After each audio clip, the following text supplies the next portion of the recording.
나는 그를 쳐다보지 않았다. 휴대폰 화면에서 깜빡이는 시간을 응시하며 메마른 목소리로 대답했다.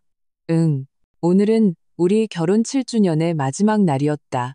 7년 동안 나는 무료 가정부처럼 살았다. 몸져놓은 시아버지를 모셨고 백수 같은 시누이의 행패를 참아냈으며 내 월급 통장을 고스란히 갖다 바쳤다.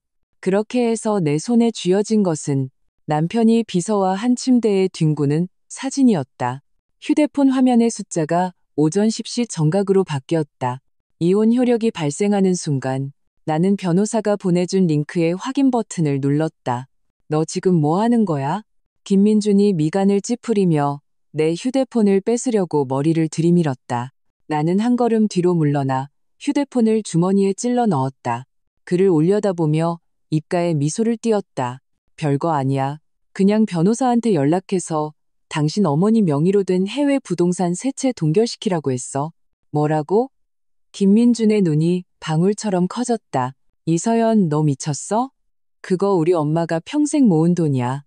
네가 무슨 자격으로 동결해? 무슨 자격이냐고? 나는 구청 문 밖으로 걸어나가며 나지막하지만 또렷한 목소리로 말했다. 거기에 내 혼수자금 2억 원이 들어갔으니까. 내 7년치 월급 3억 원이 들어갔으니까. 그리고 당신 어머니가 회사 공금 횡령해서 당신 여동생 명품 가방 사준 5억 원이 들어갔으니까. 다 합해서 10억. 그깟 낡은 집 세 채 동결시키고도 남지 않아?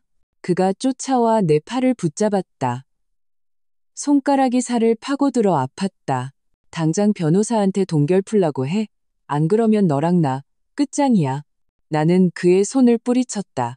김민준, 나랑 끝장을 보자고 한 건 당신이 먼저야. 당신 엄마랑 김유라가 나를 소처럼 부려먹을 때 당신은 어디 있었는데? 비서를 껴안고 사랑한다고 속삭일 때 끝장날 생각은 왜 못했는데? 옥신각신하는 사이 내 휴대폰이 울렸다. 변호사였다. 네, 장 변호사님, 이서연 씨 절반은 성공했습니다. 변호사의 목소리에 웃음기가 묻어났다. 부동산 세 채는 모두 동결되었고요. 김유라 씨는 지금쯤 싱가포르 아파트에서 경찰 조사를 받고 있을 겁니다. 나는 웃음을 참을 수 없었다. 감사합니다, 변호사님. 조만간 식사 대접할게요. 전화를 끈 차 김민준의 얼굴이 잿빛으로 변했다. 네가 유라한테 무슨 짓을 한 거야? 걔 싱가포르에서 잘 지내고 있었어. 네가 뭔데 애를 건드려. 내가 건드린 거 아니야. 나는 손가락을 꼽으며 그에게 설명해줬다. 어제 SNS에 자랑했더라. 당신 엄마가 싱가포르에 수영장 딸린 아파트 사줬다고. 친구 8명 불러서 파티했다고. 마침 그 아파트도 동결 목록에 있었네. 경찰이 불법 취득 재산으로 의심해서 협조 조사 좀 해달라고 한 것뿐이야. 너, 이건 모함이야. 김민준이 분노로 온몸을 떨며 전화를 걸려고 휴대폰을 꺼냈다. 나는 그가 번호를 누르는 손을 보며 느긋하게 말했다. 아, 깜빡했네. 당신 엄마 명의로 된 호주랑 캐나다에 있는 나머지 두 채도 같이 동결됐어. 지금쯤 당신 엄마 텅 빈 통장 보면서 울고 계시지 않을까? 그의 휴대폰이 툭 소리를 내며 땅에 떨어졌다. 액정에 금이 갔다. 그가 휴대폰을 주우려고 웅크렸지만 손가락이 떨려 제대로 잡지 못했다. 이서연, 너 정말 독하다. 그 부동산은 너랑 아무 상관없잖아. 우리 엄마가 평생 모은 돈으로 산 거라고. 평생 모은 돈? 나는 허리를 숙여 그의 눈을 똑바로 보며 비웃었다. 우리 부모님이 주신 혼수 자금 2억 원도 포함해서? 내 7년치 월급 통장에 있던 3억 원도 포함해서? 아니면 당신 엄마가 회사에서 빼돌린 5억 원도 포함해서? 김민준, 양심의 손을 얹고 말해봐. 그 집 세 채 중에 깨끗한 돈이 단 한 푼이라도 있어? 그가 벌떡 일어나 내 코앞에 손가락질하며 소리쳤다. 헛소리하지 마. 우리 엄마 그런 사람 아니야. 그런 사람인지 아닌지는 당신 마음이 더 잘 알 텐데. 나는 바람에 흩날리는 머리카락을 정리하며 몸을 일으켰다. 3년 전 당신 엄마가 회사 자금 사정이 어렵다며 내 혼수 자금 2억 원을 빌려달라고 했지. 아직도 안 갚았고. 매달 내 월급이 들어오면 당신 엄마는 널 위해 저축해준다는 명목으로 가져갔어. 7년 동안 합쳐서 딱 3억이야. 작년에 당신 여동생이 캐나다에서 명품 가방 산 영수증, 당신 엄마 서랍에서 봤어. 금액은 5억. 결제는 당신 엄마 회사 계좌였고, 이 모든 증거, 내가 하나하나 꺼내서 보여줄까? 김민준의 얼굴이 붉어졌다. 하얘지기를 반복하더니 입만 뻐끔거릴 뿐 한마디도 하지 못했다. 멀리서 자동차 경적 소리가 들렸다. 내가 부른 택시였다. 차 문을 열고 나는 그를 한번 돌아봤다. 당신 엄마랑 여동생한테 전해. 부동산 동결 풀고 싶으면 나한테 빚진 10억 원부터 갚으라고. 단 한 푼이라도 모자라면 어림도 없어. 차 문이 닫히는 순간 뒤에서 김민준이 외치는 소리가 들렸다. 이서연, 너 후회하게 될 거야. 후회? 나는 창밖으로 스쳐 지나가는 풍경을 보며 문득 눈물을 흘렸다. 내가 후회하는 건 이 가족의 진짜 모습을 7년이나 지나서야 알아차린 것이다. 휴대폰이 다시 울렸다. 낯선 번호였다. 발신지는 싱가포르. 전화를 받자 김유라의 날카로운 울음소리가 귀를 찔렀다. 이서연, 이 나쁜 년. 네가 뭔데 경찰을 불러. 너 고소할 거야. 오빠한테 너랑 이혼하라고 할 거라고. 네 오빠. 방금 10분 전에 나랑 이혼했어. 나는 전화기에 대고 냉소했다. 그리고 경찰이 널 잡으러 간 게 아니라 조사에 협조해달라고 정중히 부탁한 거야. 네가 죄가 없다면 뭐가 무서운데? 난 죄 없어. 그 집은 우리 엄마가 사준 거라고. 그녀가 계속 소리쳤다. 그래? 나는 느긋하게 말했다. 그럼 경찰한테 말해봐. 내 엄마가 매달 너한테 보내준 용돈 500만 원. 회사 계좌에서 나온 건지 아닌지. 작년에 캐나다에서 산 그 명품 가방 10개. 합쳐서 5억 원이 넘는데 그 돈은 어디서 났는지. 전화기 저편이 갑자기 조용해졌다. 몇 초 후 쿵 하는 소리가 들렸다. 휴대폰을 떨어뜨린 것 같았다. 나는 전화를 끊고 의자에 깊숙이 기댔다. 긴 한숨을 내쉬었다. 7년 동안 등에 커다란 돌덩이를 지고 사는 기분이었다. 이제야 그 돌을 내려놓은 것 같았다. 택시 기사님이 백미러로 나를 흘끗 보셨다. 아가씨, 괜찮아요? 아까 그 남자, 전 남편이에요? 네. 내가 고개를 끄덕였다. 그런 인간은 헤어지길 잘했어요. 기사님이 한숨을 쉬셨다. 보아하니 좋은 사람은 아닌 것 같더만. 나는 희미하게 웃으며 아무 말도 하지 않았다. 차창 밖으로 쏟아지는 햇살이 따스했다. 이것이 시작일 뿐이라는 걸 안다. 김민준의 가족이 순순히 물러서지 않을 것이다. 하지만 나는 두렵지 않다. 내 손에는 증거가 있고 주머니에는 돈이 있으며 등 뒤에는 변호사가 있다. 이제부터 나는 나 자신을 위해 살 것이다. 차가 아파트 단지 입구에 막 도착했을 때 나는 엄마가 보온병을 들고 서 있는 것을 보았다. 나는 서둘러 기사님께 차를 세워달라고 하고 달려가 엄마를 부축했다. 엄마, 여긴 어쩐 일이야? 네가 걱정돼서 와봤지. 엄마는 내 얼굴을 어루만지며 눈시울을 붉혔다. 이혼하길 잘했다. 이제 고생 끝이야. 집으로 돌아와 엄마가 보온병에서 갈비탕을 꺼내자 향긋한 냄새가 작은 집에 가득 찼다. 나는 탕을 마시며 눈물을 참을 수 없었다. 엄마, 미안해. 걱정만 끼치고. 바보 같은 소리. 엄마는 내 눈물을 닦아주었다. 내가 말리지 않았으면 진작에 이혼했어야지. 나는 숟가락을 내려놓고 창밖을 보았다. 7년 전의 일들이 영화처럼 머릿속을 스쳐 지나갔다. 결혼 초 시어머니 박선자는 내 손을 잡고 주름 가득한 얼굴로 웃었다. 서연아, 이제 우리 한 가족이다. 민준이 아버지는 몸이 안 좋고 유라는 아직 어리니 집안일은 내가 좀 고생해다오. 나는 그때 바보처럼 시어머니가 좋은 분이라 생각하고 덥석 약속했다. 어머니, 걱정 마세요. 제가 잘할게요. 첫 월급날 내가 300만 원을 막 인출했을 때 박선자가 통장을 들고 찾아왔다. 서연아, 너는 젊어서 돈 씀씀이가 해프니 엄마가 저축해 줄게. 나중에 너랑 민준이 노후 자금으로 쓰렴. 나는 별 생각 없이 돈을 전부 드렸다. 옆에 있던 김민주는 역시 우리 엄마가 생각이 깊으시다며 엄마 말 들어라고 거들었다. 그때부터 내 월급은 그 집의 고정 수입이 되었다. 박선자는 매달 제 시간에 돈을 요구했고 단 한 푼도 빠뜨릴 수 없었다. 한 번은 감기에 걸려 열이 펄펄 끓어 하루 쉬고 싶었지만 박선자는 문을 막아섰다. 젊은 애가 열 좀 난다고 뭘 그래. 유라가 오늘 새 원피스 사러 가야 하니 일단 출근하고 퇴근 후에 병원 가. 나는 이를 악물고 회사에 갔다. 오후에는 도저히 버틸 수 없어 조퇴했다. 집에 들어서자마자 김유라가 우는 소리가 들렸다. 엄마, 제가 나 원피스 사주기 싫어서 저러는 거야. 쟤 진짜 치사해. 박선자는 내 코앞에 손가락질하며 소리쳤다. 이서연, 너 지금 무슨 뜻이야? 유라가 겨우 원피스 하나 갖고 싶다는데 꾀병까지 부려? 네가 한 달에 버는 푼돈으로 유라 가방 하나도 못 사주면서 어디서 인상을 써? 나는 분노로 온몸이 떨렸다. 막 반박하려는데 김민준이 돌아왔다. 그는 박선자의 말만 듣고는 나를 끌어당기며 말했다. 서연아, 엄마한테 왜 그래? 유라는 아직 어리잖아. 네가 좀 참아. 제가 20살이야. 아직도 어리다고? 나는 그의 손을 뿌리쳤다. 나 열이 39도인데 원피스 사주려고 나보고 출근하라고 했어. 원피스 하나 가지고 뭘 그래. 내가 사주면 되잖아. 김민주는 주머니에서 지갑을 꺼냈다.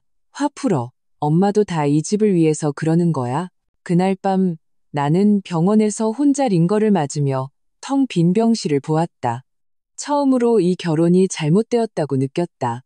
나중에 우리 부모님이 2억 원을 혼수 자금으로 주시며 비상금으로 쓰라고 하셨다.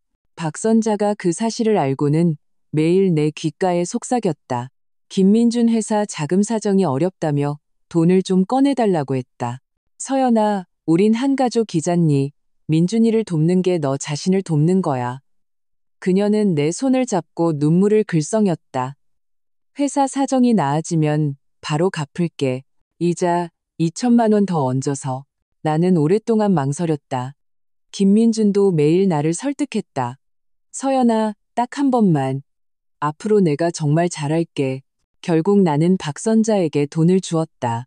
그녀는 차용증을 써주었고 나는 아직도 그것을 서랍 가장 깊은 곳에 보관하고 있다. 그 위에 글씨는 이미 희미해졌다. 돈을 준 다음 날 김유라는 새 가방을 메고 돌아와 의기양양하게 말했다. 이 가방 1,000만 원 넘는 거야. 엄마가 사줬어. 나는 그 가방을 보며 심장이 바늘에 찔린 듯 아팠다. 나를 가장 절망하게 한 것은 지난달 박선자의 서랍을 정리하다 발견한 영수증 덤이었다. 서랍 안에는 김유라가 해외에서 쇼핑한 기록이 가득했고 가장 비싼 가방 하나는 5억 원짜리였다. 결제는 박선자의 회사 계좌였다. 나는 영수증을 들고 박선자에게 물었다. 이 돈은 어디서 났어요? 회사 계좌 돈을 어떻게 유라 가방 사는데 쓸 수 있어요? 박선자는 영수증을 확 낚아채 갈기갈기 찢어버렸다. 네가 상관할 바 아니야. 내 회사 돈 내가 주고 싶은 사람한테 주겠다는데 무슨 상관이야. 이서연, 경고하는데 이간질하지 마. 안 그러면 민준이 시켜서 너 쫓아낼 줄 알아. 김민준이 돌아온 후 박선자는 온갖 말을 꾸며 그에게 일러 바쳤다. 그는 나를 노려보며 말했다. 이서연, 너 그렇게 할 일이 없어? 우리 엄마가 날 이렇게 키웠는데 내 동생한테 뭐 좀 사주는 게 어때서? 자꾸 이러면 우리 그냥 헤어져. 헤어져. 그럼. 이 말을 외쳤을 때 눈물이 쏟아졌다. 지금 생각해보면 그때 이혼했어야 했다. 다 지나간 일이야. 이제 아무도 널 괴롭히지 못할 거야. 엄마가 내 머리를 쓰다듬었다. 나는 고개를 끄덕이고 탕을 한 모금 마셨다. 엄마, 걱정 마. 내가 당한 만큼 그냥 넘어가지 않을 거야. 그 집 세 채, 그리고 내 돈 10억 원 반드시 되찾아올 거야. 휴대폰이 울렸다. 박선자였다. 나는 심호흡을 하고 전화를 받았다. 이서연, 이 나쁜 년, 네가 뭔데 내 집을 동결해. 그녀의 목소리는 유리 긁는 소리처럼 날카로웠다. 당장 풀어. 안 그러면 내 회사에 쳐들어가서 망신 줄 거야. 나는 전화기에 대고 냉소했다. 오세요. 마침 우리 회사 사람들한테 보여주게. 당신이 어떻게 회사 공금을 횡령하고 나를 어떻게 착취했는지. 전화기 저편이 몇 초간 조용하더니 김유라의 울음소리가 들렸다. 오빠, 빨리 얘 좀 어떻게 해봐. 나 싱가포르에서 경찰한테 잡혔단 말이야. 집에 가고 싶어. 이어서 김민준의 화난 목소리가 들렸다. 이서연, 너무 심하게 굴지 마. 당장 부동산 동결 풀어. 안 그러면 나도 가만 안 있어. 나는 전화를 끊고 휴대폰을 무음으로 바꿨다. 창밖의 햇살을 보며 주먹을 꽉 쥐었다. 이 싸움, 나는 물러서지 않을 것이다. 그 가족의 전화를 끊고 나자 엄마가 나를 보며 말했다. 그들이 난리칠 줄 이미 알고 있었구나. 응, 나는 서랍에서 쇠 상자를 꺼냈다. 김민준이 바람 피운 걸 안날부터 준비했어. 쇠 상자 안에는 서류 뭉치가 가득했다. 맨 위에는 박선자가 쓴 차용증이 있었고 그 아래에는 7년간의 월급 명세서, 김유라의 쇼핑 영수증, 그리고 김민준과 비서의 메신저 대화 캡처가 있었다. 엄마는 그 영수증들을 집어들고 손을 떨었다. 이 가방 하나가 5억이라고? 어떻게 이런 돈을 쓸 수가 있어? 자기들 돈이 아니니까. 나는 은행 이체 기록 하나를 꺼내 보였다. 봐봐, 작년 3월에 박선자가 자기 회사 계좌에서 5억 원을 김유라 카드에 입금했어. 입금 다음 날 김유라는 캐나다에서 이 가방을 샀고 이게 바로 공금 횡령이야. 세상에, 엄마의 눈이 동그래졌다. 이뿐만이 아니야. 나는 다른 서류 몇 장을 꺼냈다. 그 회사 몇 년간 탈세한 금액만 내가 찾은 증거로도 10억이 넘어. 엄마는 그 서류들을 만지며 갑자기 물었다. 이런 건 어떻게 구했어? 그 사람들이 그렇게 허술하게 뒀을 리가 없는데. 그 말을 들으니 3개월 전 급이 오는 밤이 생각났다. 그날 김민주는 야근한다고 했다. 나는 한밤중에 일어나 그의 충전기를 찾다가 잠금 해제된 그의 휴대폰을 발견했다. 카카오톡에 그와 박선자의 대화가 지워지지 않고 남아 있었다. 엄마, 이서연이 영수증 본 것 같아. 뭐 어때? 증거도 없는데. 너는 빨리 그 혼수금 차용증이나 받아내. 나는 온몸이 차갑게 식는 것을 느끼며 바닥에 주저앉아 그의 휴대폰을 뒤졌다. 그와 비서의 호텔 예약 기록, 이체 내역 캡처, 그리고 박선자가 재산을 빼돌리라고 지시하는 대화 내용까지 찾아냈다. 나는 그 모든 것을 사진으로 찍어 암호화된 앨범에 저장했다. 그날부터 나는 알았다. 이혼은 반드시 해야 하고 그들에게 대가를 치르게 해야 한다는 것을. 다음 날 나는 휴가를 내고 법률사무소로 갔다. 나를 맞아준 사람은 장 변호사, 50대의 믿음직해 보이는 여성 변호사였다. 나는 증거를 그녀의 책상 위에 올려놓았다. 변호사님, 이혼하고 싶습니다. 그리고 제 돈을 되찾고 싶어요. 그녀는 서류를 한 장 한 장 넘겨보며 미간을 찌푸렸다. 시어머니의 경우 단순히 부부 공동 재산을 빼돌린 것뿐만 아니라 업무상 횡령과 탈세 혐의도 있어 보입니다.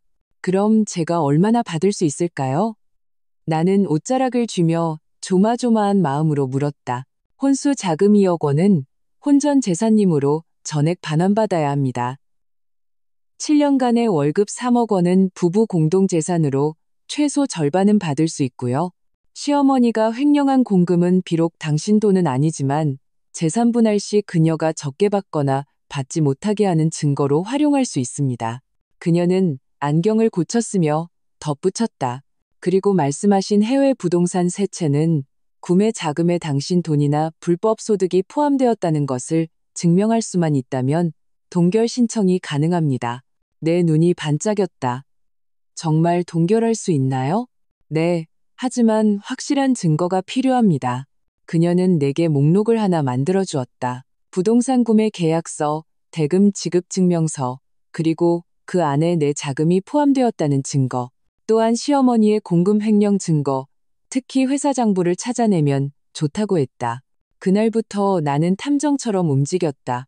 박선자가 시아버지를 보러 병원에 간 틈을 타 나는 그녀의 방에 몰래 들어갔다. 그녀의 화장대 서랍에는 비밀 공간이 있었다. 나는 김민준의 휴대폰에서 본 사진대로 버튼을 더듬어 눌렀다. 찰칵 소리와 함께 공간이 열렸다. 안에는 검은색 수첩이 있었다. 몇 년간의 수입과 지출이 꼼꼼히 적혀 있었다. 이서연 월급 300만 원 수령, 김유라 카드에 5억 원 이체, 싱가포르 주택계약금 8억 원 지불, 이서연 혼수금 1억 원 포함. 나는 분노로 손이 떨렸다. 나는 서둘러 수첩 내용을 휴대폰으로 찍었다.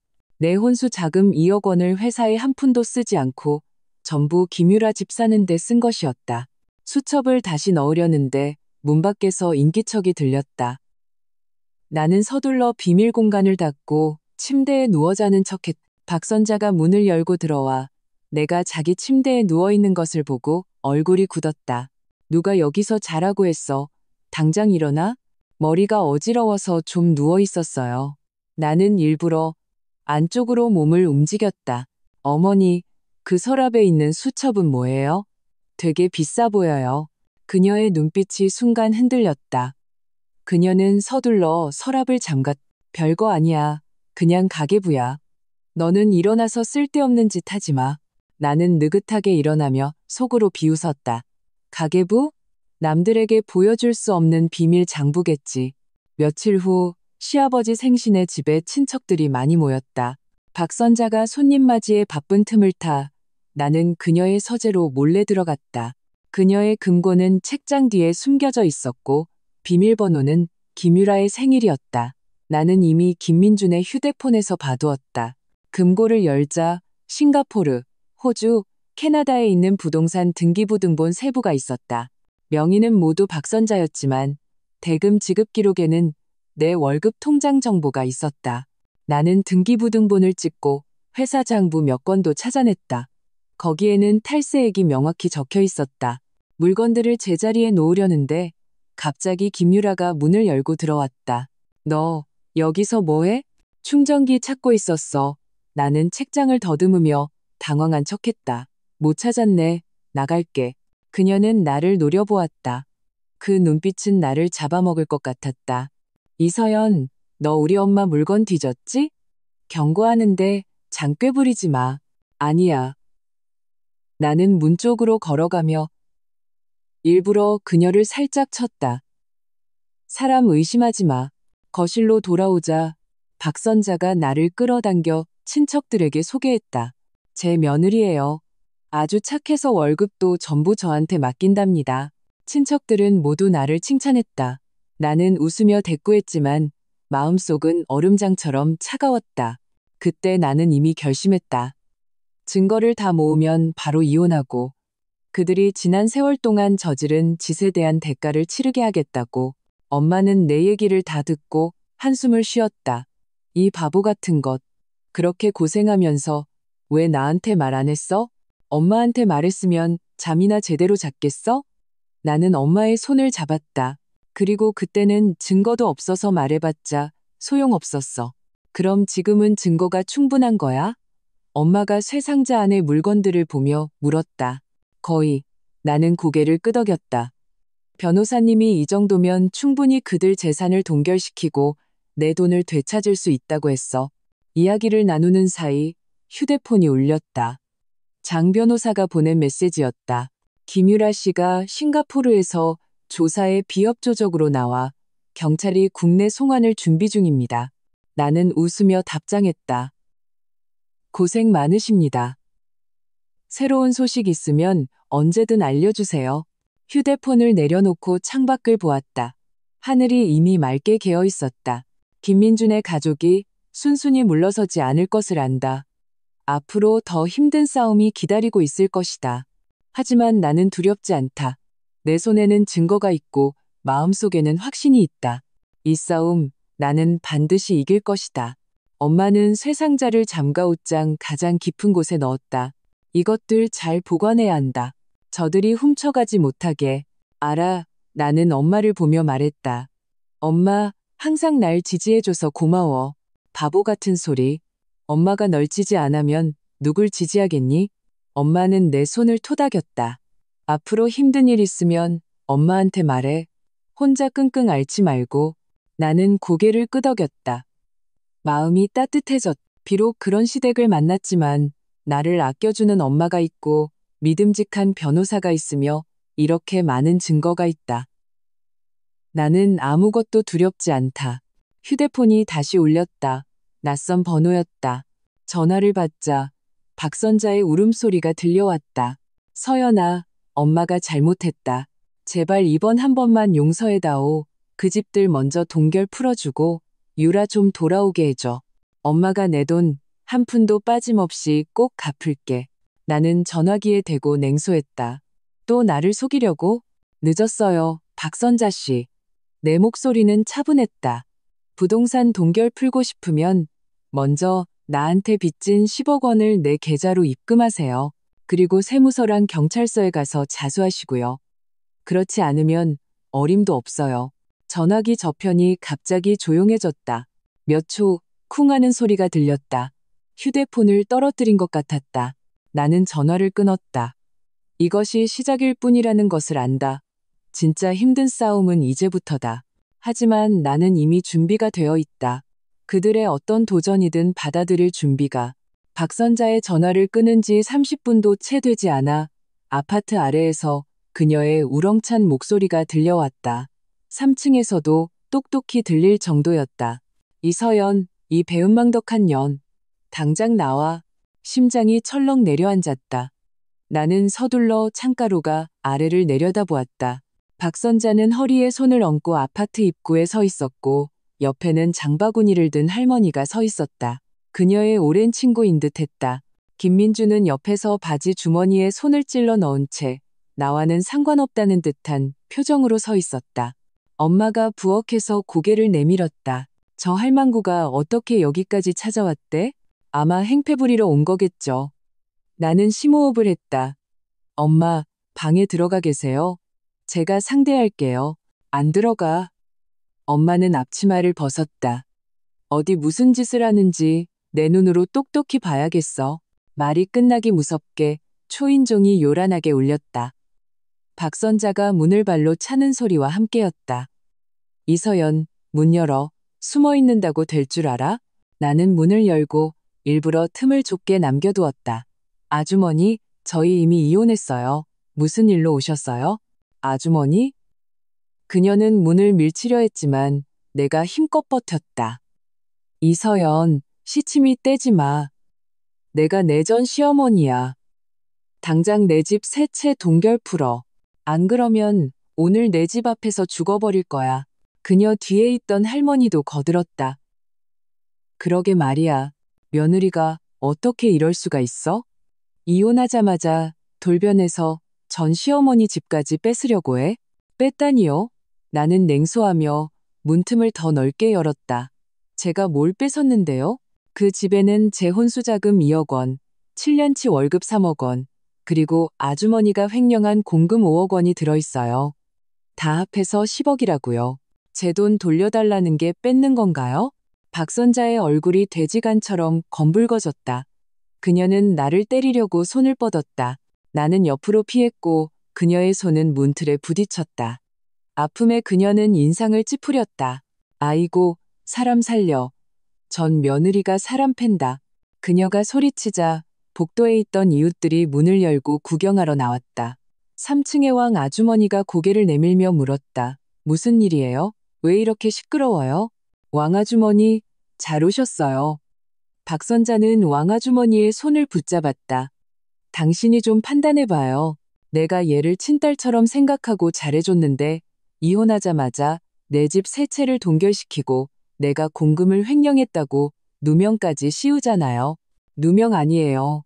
나는 주머니에서 휴대폰을 꺼내 김유라가 캐나다에서 명품 가방을 사는 영상을 틀었다. 여러분 보세요. 이 사람은 그 여자 딸 김유라예요.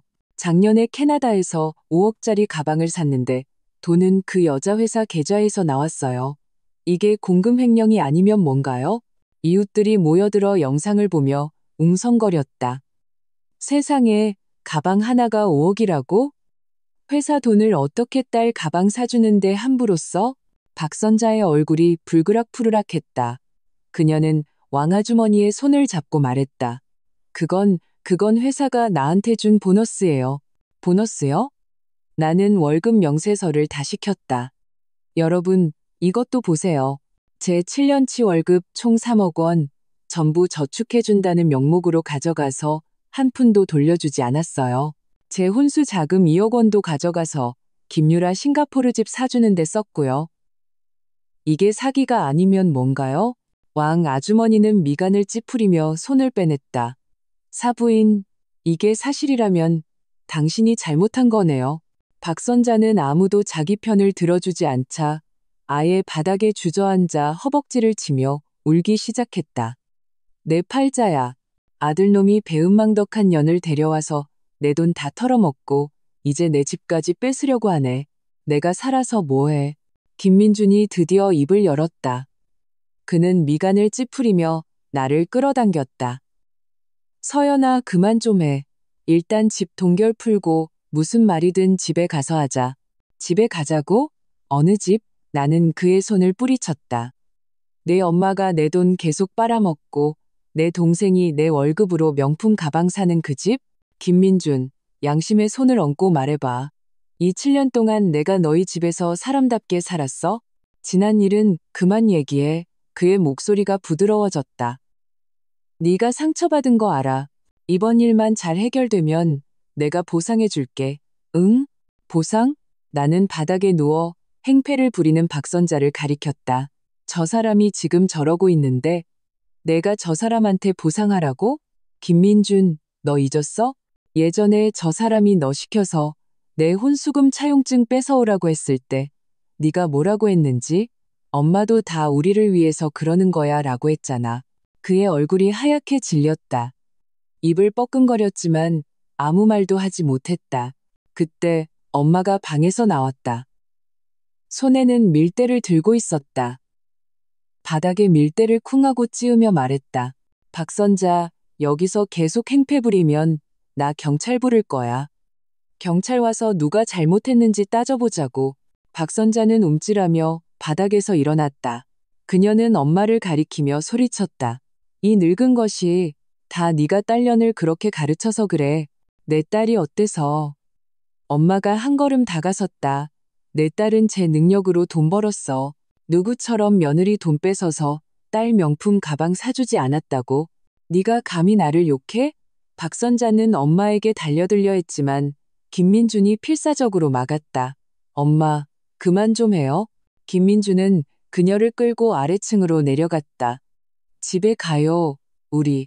박선자는 여전히 발버둥치며 소리쳤다. 안 가. 내 집 내놔. 이서연, 이 나쁜 년. 너 두고 봐. 그들의 뒷모습을 보며 왕 아주머니가 한숨을 쉬었다. 서연아, 너무 화내지 마. 저런 사람 때문에 속상할 가치도 없어. 고맙습니다, 아주머니. 나는 웃으며 말했다. 전 그냥 제 권리를 찾고 싶을 뿐이에요. 이웃들도 몇 마디 위로를 건네고 각자 집으로 돌아갔다. 문을 닫자 등 뒤에 옷이 땀으로 흠뻑 젖어 있었다. 엄마가 내 등을 토닥였다. 놀랐잖아. 아까 그 모습 꼭 미친 사람 같더라. 괜찮아, 엄마. 나는 물 한 잔을 따랐다. 저 사람은 그냥 행패 부려서 내가 포기하게 만들려는 거야. 휴대폰이 울렸다. 장 변호사였다.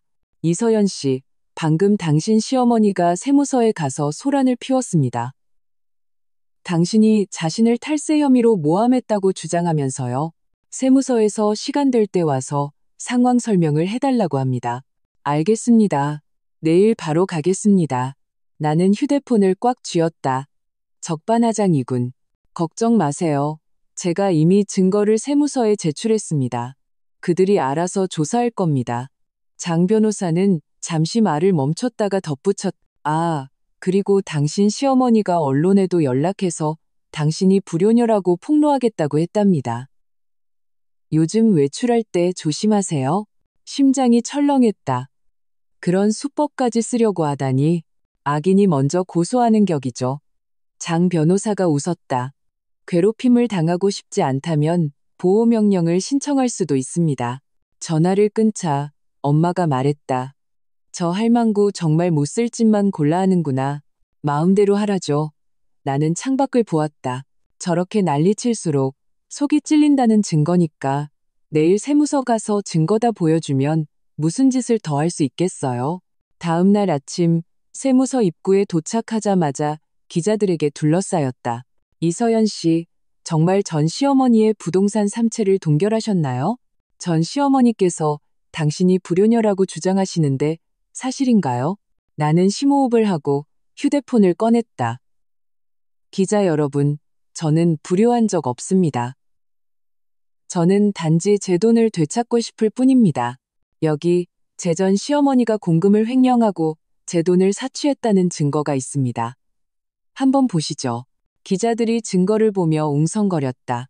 그때 박선자가 김민준과 함께 나타났다. 그녀는 기자들을 밀치고 나를 가리켰다. 이서연, 이 나쁜 년. 네가 감히 기자까지 불렀어? 나는 그녀를 무시하고 기자들에게 말했다. 진실을 알고 싶으시다면 그분 회사 장부를 확인해 보시고 싱가포르에 있는 그 집의 계약금이 어디서 났는지 물어보세요. 진실은 스스로 말할 겁니다. 말을 마치고 나는 세무서 안으로 들어갔다. 기자들과 박선자를 뒤로 한 채 나는 이 싸움이 아직 끝나지 않았다는 것을 알았다. 하지만 나는 이미 우위를 점하고 있었다. 계속 버티기만 하면 반드시 이길 것이다. 세무서에서 나와 택시에 타자마자 휴대폰이 울렸다. 김민준이었다. 나는 화면을 3초간 노려보다가 전화를 받았다. 이서연, 꼭 이렇게까지 해야겠어? 그의 목소리는 사포로 쇠를 가는 듯 거칠고 상하했다. 이렇게까지. 나는 창밖으로 스쳐 지나가는 풍경을 보며 말했다. 내 돈을 동결시킨 게 그렇게까지 할 일이야? 그건 우리 엄마 집이야. 그의 목소리가 갑자기 커져 귀가 아팠다. 너 때문에 세무조사가 들어오면 우리 엄마 감옥 갈 수도 있는 거 몰라? 그렇게 엄마가 잘못되길 바라는 거야? 내가 잘못되길 바란다고? 나는 실소했다. 김민준, 양심의 손을 얹고 말해봐. 7년 동안 내가 너희 집에서 소처럼 일할 때 내 엄마가 나를 안쓰러워한 적 있어? 내 혼수금으로 김유라 명품 가방 사줄 때 이런 날이 올 거라고 생각이나 했어? 택시 기사님이 백미러로 나를 흘끗 보셨다. 나는 미안한 표정으로 웃으며 수화기를 맞고 창가로 기댔다. 그런 건 사소한 일이야. 김민준이 계속 소리쳤다. 지금 가장 중요한 건 집 동결 풀고 엄마를 무사하게 만드는 거라고. 이서연, 내가 부탁할게. 집 동결 풀어줘. 내가 차용증 써줄게. 앞으로 매달 돈 갚을게. 어때? 사소한 일? 나는 휴대폰을 꽉 쥐었다. 손마디가 하얗게 질렸다. 혼수금 2억 원이 사소한 일이고 월급 3억 원이 사소한 일이고 공금 횡령 5억 원이 사소한 일이라고? 김민준, 내 양심은 개나 줘버렸어? 그는 갑자기 침묵했다. 한참 후에야 낮은 목소리로 말했다. 네가 속상한 거 알아. 하지만 우리 엄마잖아. 엄마가 잘못되는 걸 눈뜨고 보라는 거야? 난 못해. 그럼 나는? 나는 이를 악물었다. 눈물이 터져 나올 뻔했다. 네가 내 엄마한테 내가 괴롭힘 당하는 걸 눈뜨고 보고 내 동생한테 쩔쩔매는 걸 보고 내 혼수금이 탕진되는 걸 눈뜨고 볼 때 넌 다 했잖아. 전화기 저편에서 그의 한숨소리가 들렸다. 희미한 흐느낌이 섞여 있었다. 서연아, 내가 잘못했어. 정말 잘못했어. 이혼 전에 엄마한테 돈 돌려주라고 싸웠어. 근데 엄마가 듣질 않았어. 이제 와서 그런 말이 무슨 소용이야. 나는 그의 말을 끊었다. 김민준, 네가 정말 나한테 미안하다면 이 일에 더 이상 상관하지 마. 내 엄마는 잘못을 저질렀으니 그 대가를 치러야 해. 상관 안 할 수 없어. 그는 다시 흥분했다. 엄마가 날 어떻게 키웠는데. 이서연, 그냥 나 불쌍하다고 생각하고 한 번만 봐주면 안 될까? 너를 불쌍하게 여겨? 그럼 누가 나를 불쌍하게 여겨? 나는 심호흡을 했다. 7년 전 너랑 결혼할 때 나는 의지할 사람을 찾았다고 생각했어. 결과는? 나는 너희 집의 현금 인출기, 무료 가정부였어. 내 엄마가 나를 욕할 때 너는 어디 있었어? 내 동생이 내 물건을 빼앗을 때 너는 어디 있었어? 네가 비서를 껴안고 사랑한다고 속삭일 때 너는 또 어디 있었는데? 그는 질문에 아무 대답도 하지 못했다. 한참 후에야 겨우 한마디 쥐어짰다. 그때는 내가 미쳤었나 봐. 이제 정신 차렸어. 늦었어. 나는 휴대폰 배터리를 확인했다. 김민준, 우리 이미 이혼했어. 더 이상 연락하지 마. 내 엄마 일은 법이 알아서 할 거야. 네가 신경 쓸 필요 없어. 이서연. 그가 갑자기 내 이름을 불렀다. 너 처음부터 이렇게 우리한테 복수할 생각이었지? 처음부터 날 사랑한 적도 없었지? 그 말은 바늘처럼 내 심장을 찔렀다. 사랑했었나? 분명히 사랑했었다. 그렇지 않았다면 7년을 참지 않았을 것이다. 하지만 지금은 그 사랑이 다 닳아 없어지고 증오와 혐오만 남았다. 사랑했는지 아닌지가 중요해? 나는 나지막이 말했다. 중요한 건 지금 나는 내 것을 되찾고 싶을 뿐이라는 거야. 이만 끊자. 다시는 전화하지 마. 나는 전화를 끊고 그의 번호를 차단했다. 의자에 기대 눈을 감았다. 아가씨, 괜찮아요? 듣자 하니 많이 속상했겠네요. 기사님이 휴지를 건네주셨다. 괜찮아요. 감사합니다, 기사님. 나는 눈가를 닦았다. 앞 사거리에서 세워주세요. 차에서 내리자마자 아파트 입구에 서 있는 김민준을 보았다. 작년에 내가 사준 회색 재킷을 입고 머리는 헝클어져 있었다. 마치 10년은 늙어 보였다. 그가 나를 보고 빠르게 다가왔다. 서연아, 할 말 있어. 우리 할 말 없어. 나는 그를 피해 아파트 안으로 들어가려 했다. 하지만 그가 내 손목을 낚아챘다. 이거 봐. 그는 주머니에서 은행 카드를 꺼내 내 손에 쥐어주었다. 여기 5천만 원 들어있어. 내가 몇 년 동안 모은 비자금이야. 일단 이거 먼저 받고 나머지 돈은 내가 어떻게든 받아내 줄게. 제발 우리 엄마 일은 더 이상 문제 삼지 말아줘. 응? 나는 그 은행 카드를 보며 갑자기 헛웃음이 나왔다. 김민준, 내가 이 5천만 원이 없어서 이러는 것 같아? 내가 원하는 건 정이야. 내가 받아야 할 10억 원이라고. 네가 돈 없는 거 아닌 거 알아. 그의 목소리가 떨렸다. 하지만 내가 가진 건 이게 전부야. 우리 엄마가 정말 감옥에 가면 우리 집은 끝장이야. 끝장나는 건 너희가 자초한 일이야. 나는 은행 카드를 그의 주머니에 다시 찔러 넣었다. 네가 양심이 조금이라도 있다면 내 엄마한테 자수하라고 설득해. 내 돈 돌려주고 선처를 구하라고. 그렇지 않으면 아무도 도와줄 수 없어. 그는 은행 카드를 쥔 채 눈이 빨갛게 충혈되었다. 서연아, 우리 7년 부부였던 정을 봐서라도 엄마 한 번만 용서해주면 안 될까? 7년 부부? 나는 그의 눈을 똑바로 쳐다보며 한 글자 한 글자 힘주어 말했다. 네가 내 비서랑 호텔 침대에서 뒹굴 때 7년 부부라는 생각은 왜 못했는데? 내 엄마가 내 혼수금으로 김유라 명품 가방 사줄 때 7년 부부라는 생각은 왜 못했는데? 김민준, 그 7년의 정을 먼저 버린 건 너희야. 그의 어깨가 축 처졌다. 마치 모든 힘을 잃어버린 사람처럼 나는 그를 지나쳐 아파트 건물로 걸어 들어갔다. 몇 걸음 가지 않아 뒤에서 그가 외치는 소리가 들렸다. 이서연, 우리 엄마한테 무슨 일 생기면 나 너 절대로 가만 안 둬.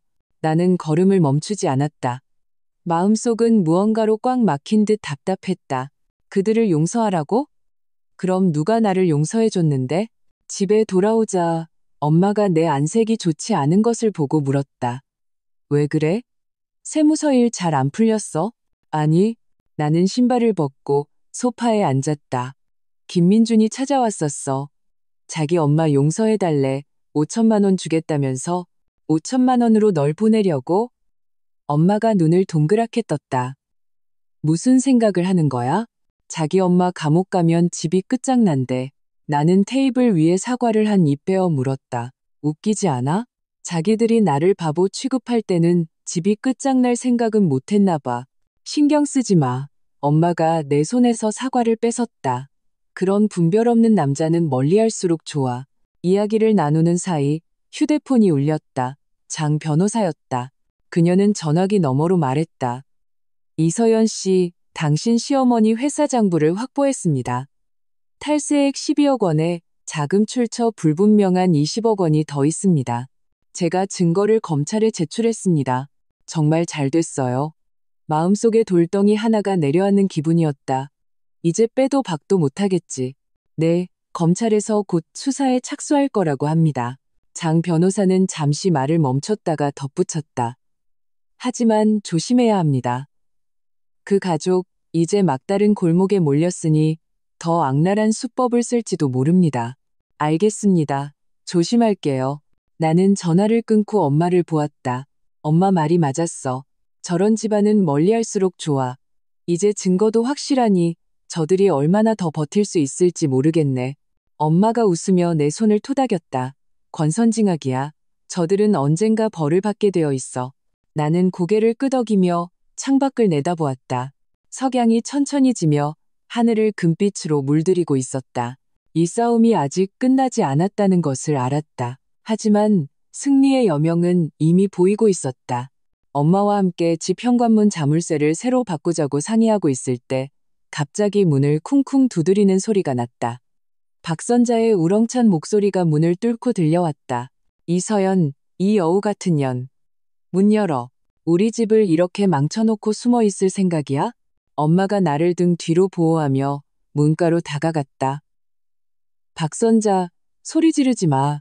여긴 우리 집이야. 당신이 행패 부릴 곳이 아니라고. 내가 행패를 부려? 문을 두드리는 소리가 더 커졌다. 내 아들이 너한테 홀려서 정신을 못 차리고, 내 딸은 외국에서 고생하고, 내 회사는 조사를 받고, 다 너 때문이야. 오늘 똑바로 해명하지 않으면 나 여기서 안 가? 복도에서 다시 이웃들이 문을 여는 소리가 들렸다. 나는 미간을 찌푸리며 문을 열었다. 무슨 말을 하고 싶으신데요? 여기서 하세요. 다들 듣게. 박선자는 문에 들어서자마자 바닥에 주저앉았다. 이번에는 울지 않고 작은 확성기를 꺼내 복도를 향해 외쳤다. 여러분, 와서 보세요. 이 이서연이라는 여자가 결혼 7년 동안 우리 집 돈을 사기치고 이혼하자마자 내 집 세 채를 동결시켰어요. 내 아들은 나랑 등지게 만들고 내 딸은 외국에서 경찰에 잡히게 하고 이렇게 악독한 여자가 어디 있습니까? 3층의 왕 아주머니가 다시 고개를 내밀며 미간을 찌푸렸다. 사부인, 또 왜 그러세요? 어제 다 얘기 끝난 거 아니었어요? 뭐가 끝나? 박선자는 나를 가리켰다. 얘는 사기꾼이에요. 처음부터 우리 집 돈 노리고 시집 온 거라고요. 자기 엄마랑 짜고 우리를 속인 거예요. 엄마가 분노로 떨며 그녀를 가리켰다. 무슨 헛소리야. 우리 서연이가 당신들 집에 뭘 잘못했는데 혼수금 2억 원, 7년치 월급 3억 원, 전부 당신들이 사기쳐서 가져가 놓고 이제 와서 적반하장이야? 누가 사기쳤어? 지가 좋아서 준 거지. 박선자는 일어서며 확성기를 내 얼굴에 거의 들이댔다. 우리 집 돈 많은 거 보고 실컷 뜯어먹고 이제 도망가려는 거잖아. 내 집 세 채까지 훔쳐서. 내가 훔쳐. 나는 휴대폰을 꺼내 녹음 파일을 틀었다. 지난번 세무서 앞에서 박선자가 내 혼수금으로 집을 샀다고 스스로 인정한 내용이었다. 여러분, 들어보세요. 이게 그 사람이 직접 한 말이에요. 제 혼수금 2억 원으로 김유라 싱가포르 집 사줬다고요. 이웃들이 다시 모여들었다. 누군가 말했다. 녹음까지 있는데 아직도 발뺌만 해. 정말 사람 속은 모르는구나. 박선자의 확성기가 툭 하고 바닥에 떨어졌다. 그녀는 나를 가리켰다. 네가 날 함정에 빠뜨렸어. 함정에 빠뜨려. 나는 냉소했다. 내가 그러지 않았으면 지금쯤 당신들한테 마지막 피 한 방울까지 빨리고 있었을걸. 그때 김민준이 헉헉거리며 달려왔다. 이 광경을 보고 얼굴이 하얘졌다. 엄마, 또 여기서 뭐 하시는 거예요? 빨리 저랑 집에 가요. 안 가? 박선자는 그의 손을 뿌리쳤다. 오늘 집 동결 안 풀면 나 여기서 죽을 거야. 김민주는 나를 향해 애원하는 눈빛으로 말했다. 서연아, 내가 부탁할게. 제발 우리 좀 봐줘. 집 동결 풀어줘. 우리 엄마 요즘 혈압이 높아서 이러다 정말 큰일 나. 큰일 나도 자기가 자초한 일이야. 나는 한 걸음 뒤로 물러섰다. 김민준, 네가 정말 엄마를 위한다면 돈 돌려주고 자수하라고 설득해. 그렇지 않으면 아무도 도와줄 수 없어. 너 정말 그렇게 잔인해. 그의 목소리가 떨렸다. 우리 7년의 정이 정말 아무것도 아니었어? 당신들이 내 돈을 사기치고 나를 괴롭힐 때 이미 아무것도 아니게 됐어. 나는 문을 닫고 그들의 소란을 차단했다. 엄마가 문에 기대숨을 헐떡였다. 저 할망구 정말 갈수록 막 나가는구나. 저게 저 사람의 전부야. 나는 물 한 잔을 따랐다. 행패 부리고 떼쓰는 거 말고는 할 줄 아는 게 없잖아. 역시나 며칠 동안 박선자는 더 이상 찾아오지 않았지만 새로운 수법을 썼다. 회사에 출근해서 엘리베이터에 타자마자 누군가 수근거리는 소리가 들렸다. 들었어? 마케팅팀 이서연 씨 이혼하자마자 전 시어머니 집 세 채 동결시켰대. 전 시누이는 외국에서 잡혀가게 만들고 마음이 너무 독한 거 아니야? 맞아. 결혼할 때부터 남자 집 돈 보고 했다더라. 이제 실컷 뜯어먹고 돌변한 거지. 그런 여자 너무 무서워. 나는 엘리베이터 구석에 서서 주먹을 꽉 쥐었다. 이 말이 박선자가 퍼뜨린 것이라는 건 생각할 필요도 없었다. 사무실에 도착하자 팀장님이 나를 회의실로 불렀다. 이서연 씨, 요즘 회사에 당신에 대한 소문이 좀 있어요. 팀장님, 제가 무슨 말을 하고 싶은지 아실 거예요. 나는 증거 서류를 책상 위에 올려놓았다. 이건 제 전 시어머니가 공금을 횡령하고 제 돈을 사기친 증거예요. 그 소문들은 전부 그 사람이 꾸며낸 거예요. 제가 재산 청구를 포기하게 만들려고요. 팀장님은 증거를 넘겨보며 미간을 찌푸렸다. 이런 일이 있었군요. 걱정 말아요. 회사는 소문을 믿지 않을 겁니다. 만약 누가 또 헛소리하면 나한테 말해요. 내가 처리할게요. 감사합니다, 팀장님. 나는 안도의 한숨을 쉬었다. 하지만 소문은 잡초처럼 미친 듯이 번져나갔다. 오후에 탕비실에 갔을 때 동료 2명이 하는 말을 들었다. 저 사람 입은 옷 좀 봐. 딱 봐도 비싸 보이는데 아마 사기쳐서 번 돈으로 산 거 아닐까? 물컵을 든 내 손이 떨려 물을 쏟았다. 동료 중 한 명이 서둘러 말했다. 미안해요, 이서연 씨. 일부러 그런 건 아니에요. 괜찮아요. 나는 물기를 닦았다. 하지만 한 가지는 분명히 해야겠네요. 제 옷은 제 돈으로 산 거예요. 제 합법적인 수입으로요. 그리고 그 소문들은 누가 거짓말을 하는지 직접 한번 알아보시면 될 거예요. 말을 마치고 나는 돌아서서 자리를 떴다. 그 두 동료는 서로 얼굴만 쳐다보고 있었다. 저녁에 집에 돌아오니 엄마가 말했다. 오늘 어떤 사람이 전화해서 네가 밖에서 남자 만나고 다녀서 김민준이랑 이혼했다고 하더라. 내가 한바탕 욕해주고 끊었어. 틀림없이 박선자가 시킨 짓일 거야. 나는 분노로 온몸이 떨렸다. 자기가 떳떳하지 못하니까 다른 사람도 다 자기 같은 줄 아나 봐. 화내지 마. 엄마가 내 등을 토닥였다. 떳떳하면 그림자도 굽지 않는 법이야. 저들이 뭐라고 하든 신경 쓰지 마. 말은 그래도 마음이 편치 않았다. 박선자의 소문은 모기처럼 윙윙거리며 나를 괴롭혔다. 나는 장 변호사에게 전화해 이 일을 말했다. 그는 듣고 나서 말했다. 그런 경우 명예훼손으로 고소할 수 있습니다. 하지만 지금 가장 중요한 건 그녀가 당신을 비방했다는 증거, 예를 들어 녹음이나 메신저 기록 같은 걸 모으는 겁니다. 알겠습니다. 나는 전화를 끊고 마음속으로 계획을 세웠다.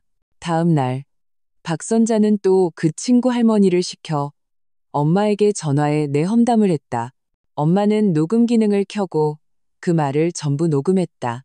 오후에 마트에 갔다가 박선자의 친구 할머니가 다른 사람들과 내 험담을 하는 것을 마주쳤다. 나는 휴대폰을 꺼내 전화하는 척하며 그녀의 말을 전부 녹음했다.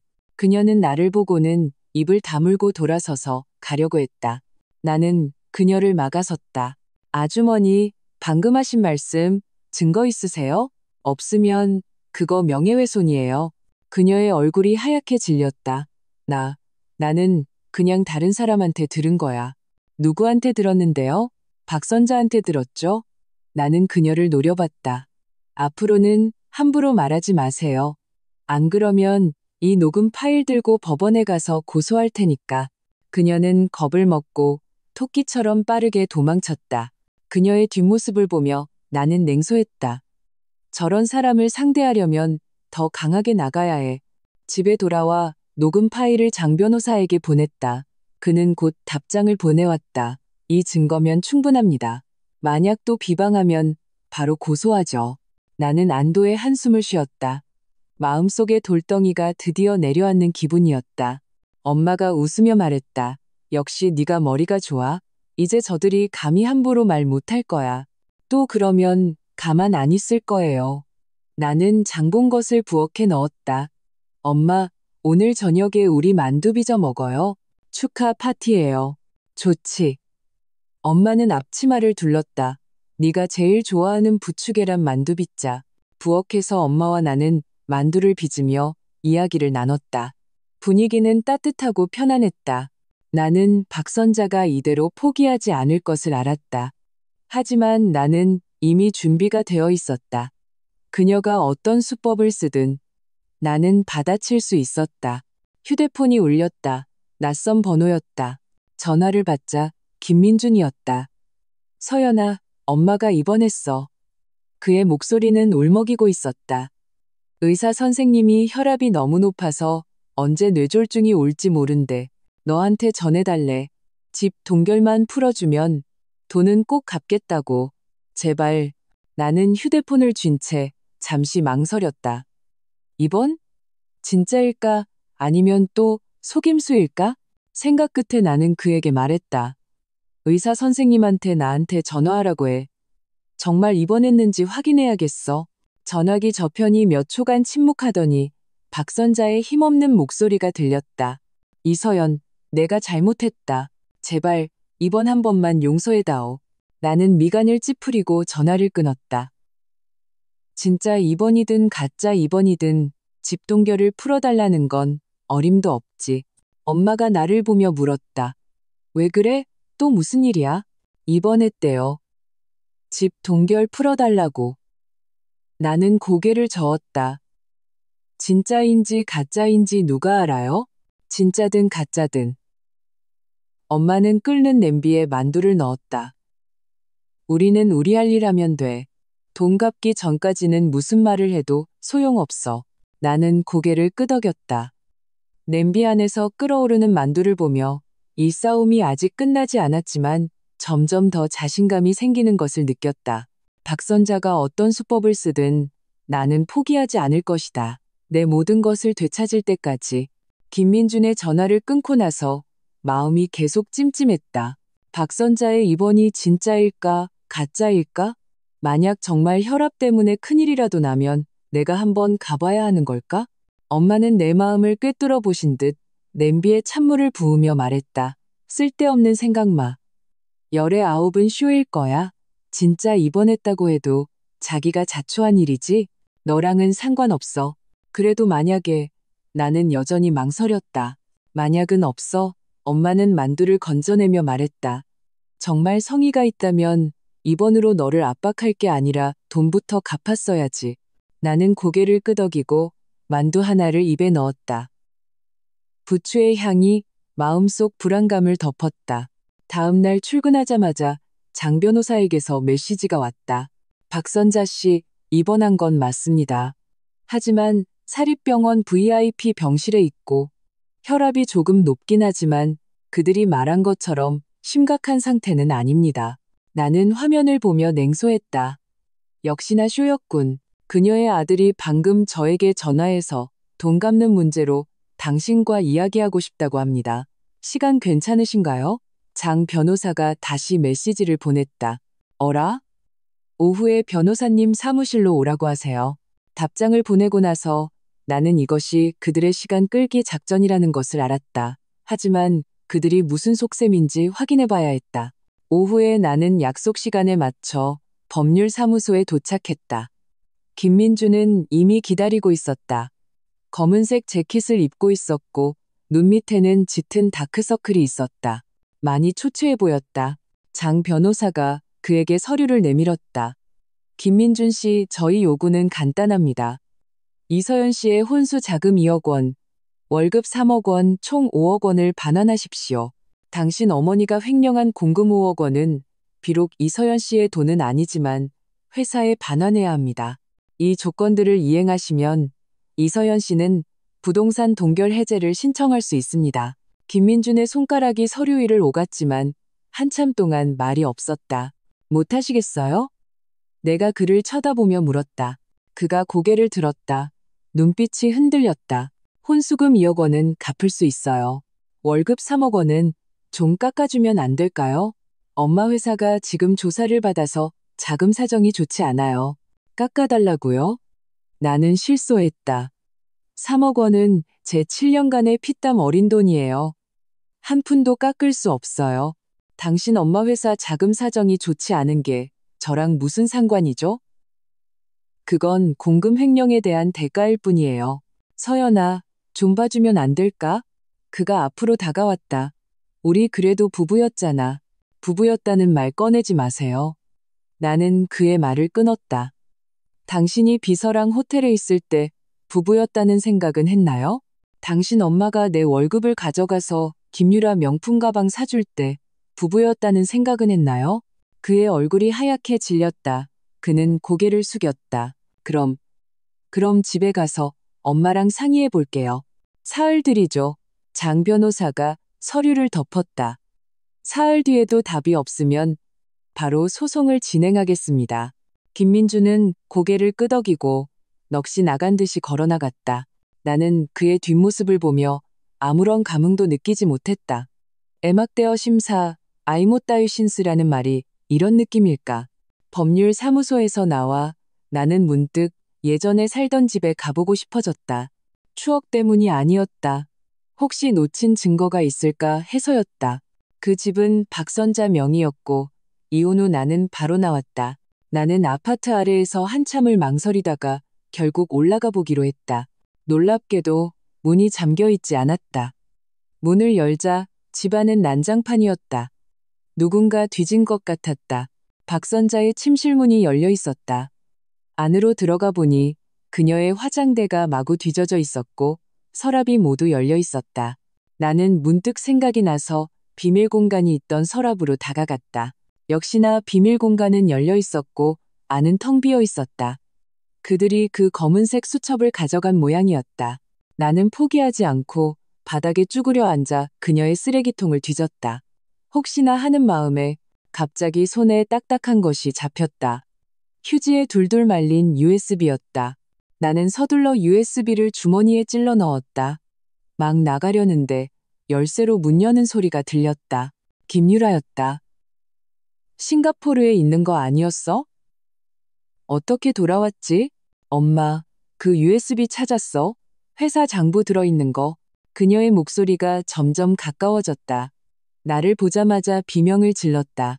네가 왜 여기 있어? 너 도둑질하러 왔지? 내 물건 찾으러 온 거야. 나는 문 쪽으로 걸어갔다. 너야말로 싱가포르에서 조사받고 있어야 하는 거 아니야? 어떻게 돌아왔어? 나 물건 가지러 왔어. 그녀는 문을 막아서며 내 주머니 속 USB를 뺏으려고 손을 뻗었다. 내 주머니에 있는 거 뭐야? 우리 엄마 USB 훔쳤지. 손 놔. 나는 그녀를 밀쳤다.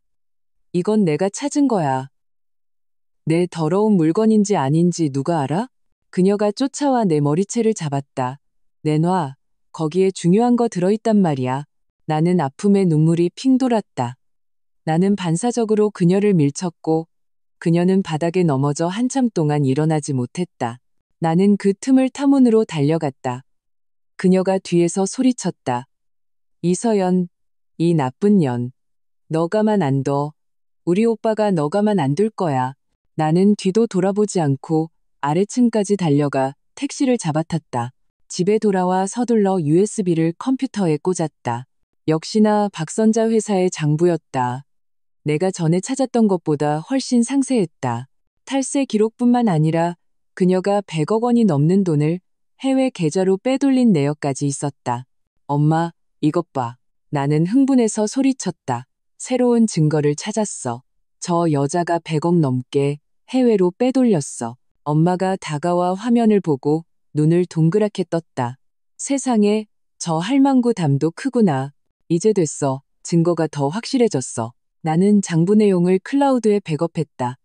이제 무슨 수로 발뺌할까? 나는 즉시 장 변호사에게 전화해 USB 내용을 알렸다. 그녀는 듣고 나서 웃으며 말했다. 정말 잘 됐네요. 이 증거가 있으면 그들이 돈을 갚지 않아도 법의 심판을 받게 할 수 있습니다. 그럼 내일 USB를 가져다 드릴까요? 아니요, 일단 잘 보관하고 계세요. 재판 때 제출하면 됩니다. 장 변호사는 잠시 말을 멈췄다가 덧붙였다. 아, 그리고 김유라 씨 귀국건은 경찰에서 이미 수사에 착수했습니다. 증거인멸 및 범인 도피 혐의로 곧 소환될 겁니다. 마음속에 돌덩이가 내려앉는 기분이었다. 잘 됐네요. 정말 인과응보예요. 전화를 끊고 창밖을 보니 오늘의 달이 유난히 밝아 보였다. 나는 이 싸움에서 이겼다는 것을 알았다. 다음 날 김민준이 다시 전화했다. 목소리가 솜처럼 부드러웠다. 서연아, 엄마가 5억 원 갚겠대. 일단 집 동결부터 풀어주면 안 될까? 5억 원? 나는 냉소했다. 내 월급 3억 원은? 그리고 횡령한 공금 5억 원은? 그 3억 원은 정말 지금은 못 줘. 그의 목소리는 울먹이고 있었다. 서연아, 그냥 우리 불쌍하다고 생각하고 좀 봐주면 안 될까? 너희를 불쌍하게 여겨? 그럼 누가 나를 불쌍하게 여겨? 나는 그 USB를 들고 전화기에 대고 말했다. 아, 깜빡했네. 내 엄마가 100억 넘게 해외로 빼돌린 증거를 내가 찾았거든. 만약 이걸 경찰에 넘기면 몇 년형을 받을까? 전화기 저편이 갑자기 조용해졌다. 몇 초 후 김민준의 격앙된 목소리가 들렸다. 너 정말 독하다. 이서연, 정말 끝까지 가자는 거야? 끝까지 가자고? 나는 웃었다. 나는 그냥 내 것을 되찾고 잘못한 사람이 벌을 받게 하려는 것뿐이야. 김민준, 사흘의 시간 거의 다 됐어. 잘 생각해봐. 나는 전화를 끊었다. 그들이 쉽게 포기하지 않을 것을 알았다. 하지만 내 손에는 이제 필승 카드가 있었다. 그들이 어떤 수법을 쓰든 나는 받아칠 수 있었다. 이 싸움 나는 반드시 이긴다. 김민준의 전화를 끊고 나서 마음 한구석이 계속 불안했다. 결정적인 증거를 잃어버린 그들이 새로운 증거 때문에 막다른 골목에 몰렸으니 순순히 물러서지 않을 것이 분명했다. 역시나 다음 날 출근길에 이상한 낌새를 느꼈다. 검은색 세단 한 대가 계속 내 뒤를 따라왔다. 내가 속도를 내면 따라오고 늦추면 같이 늦추며 적당한 거리를 유지했다.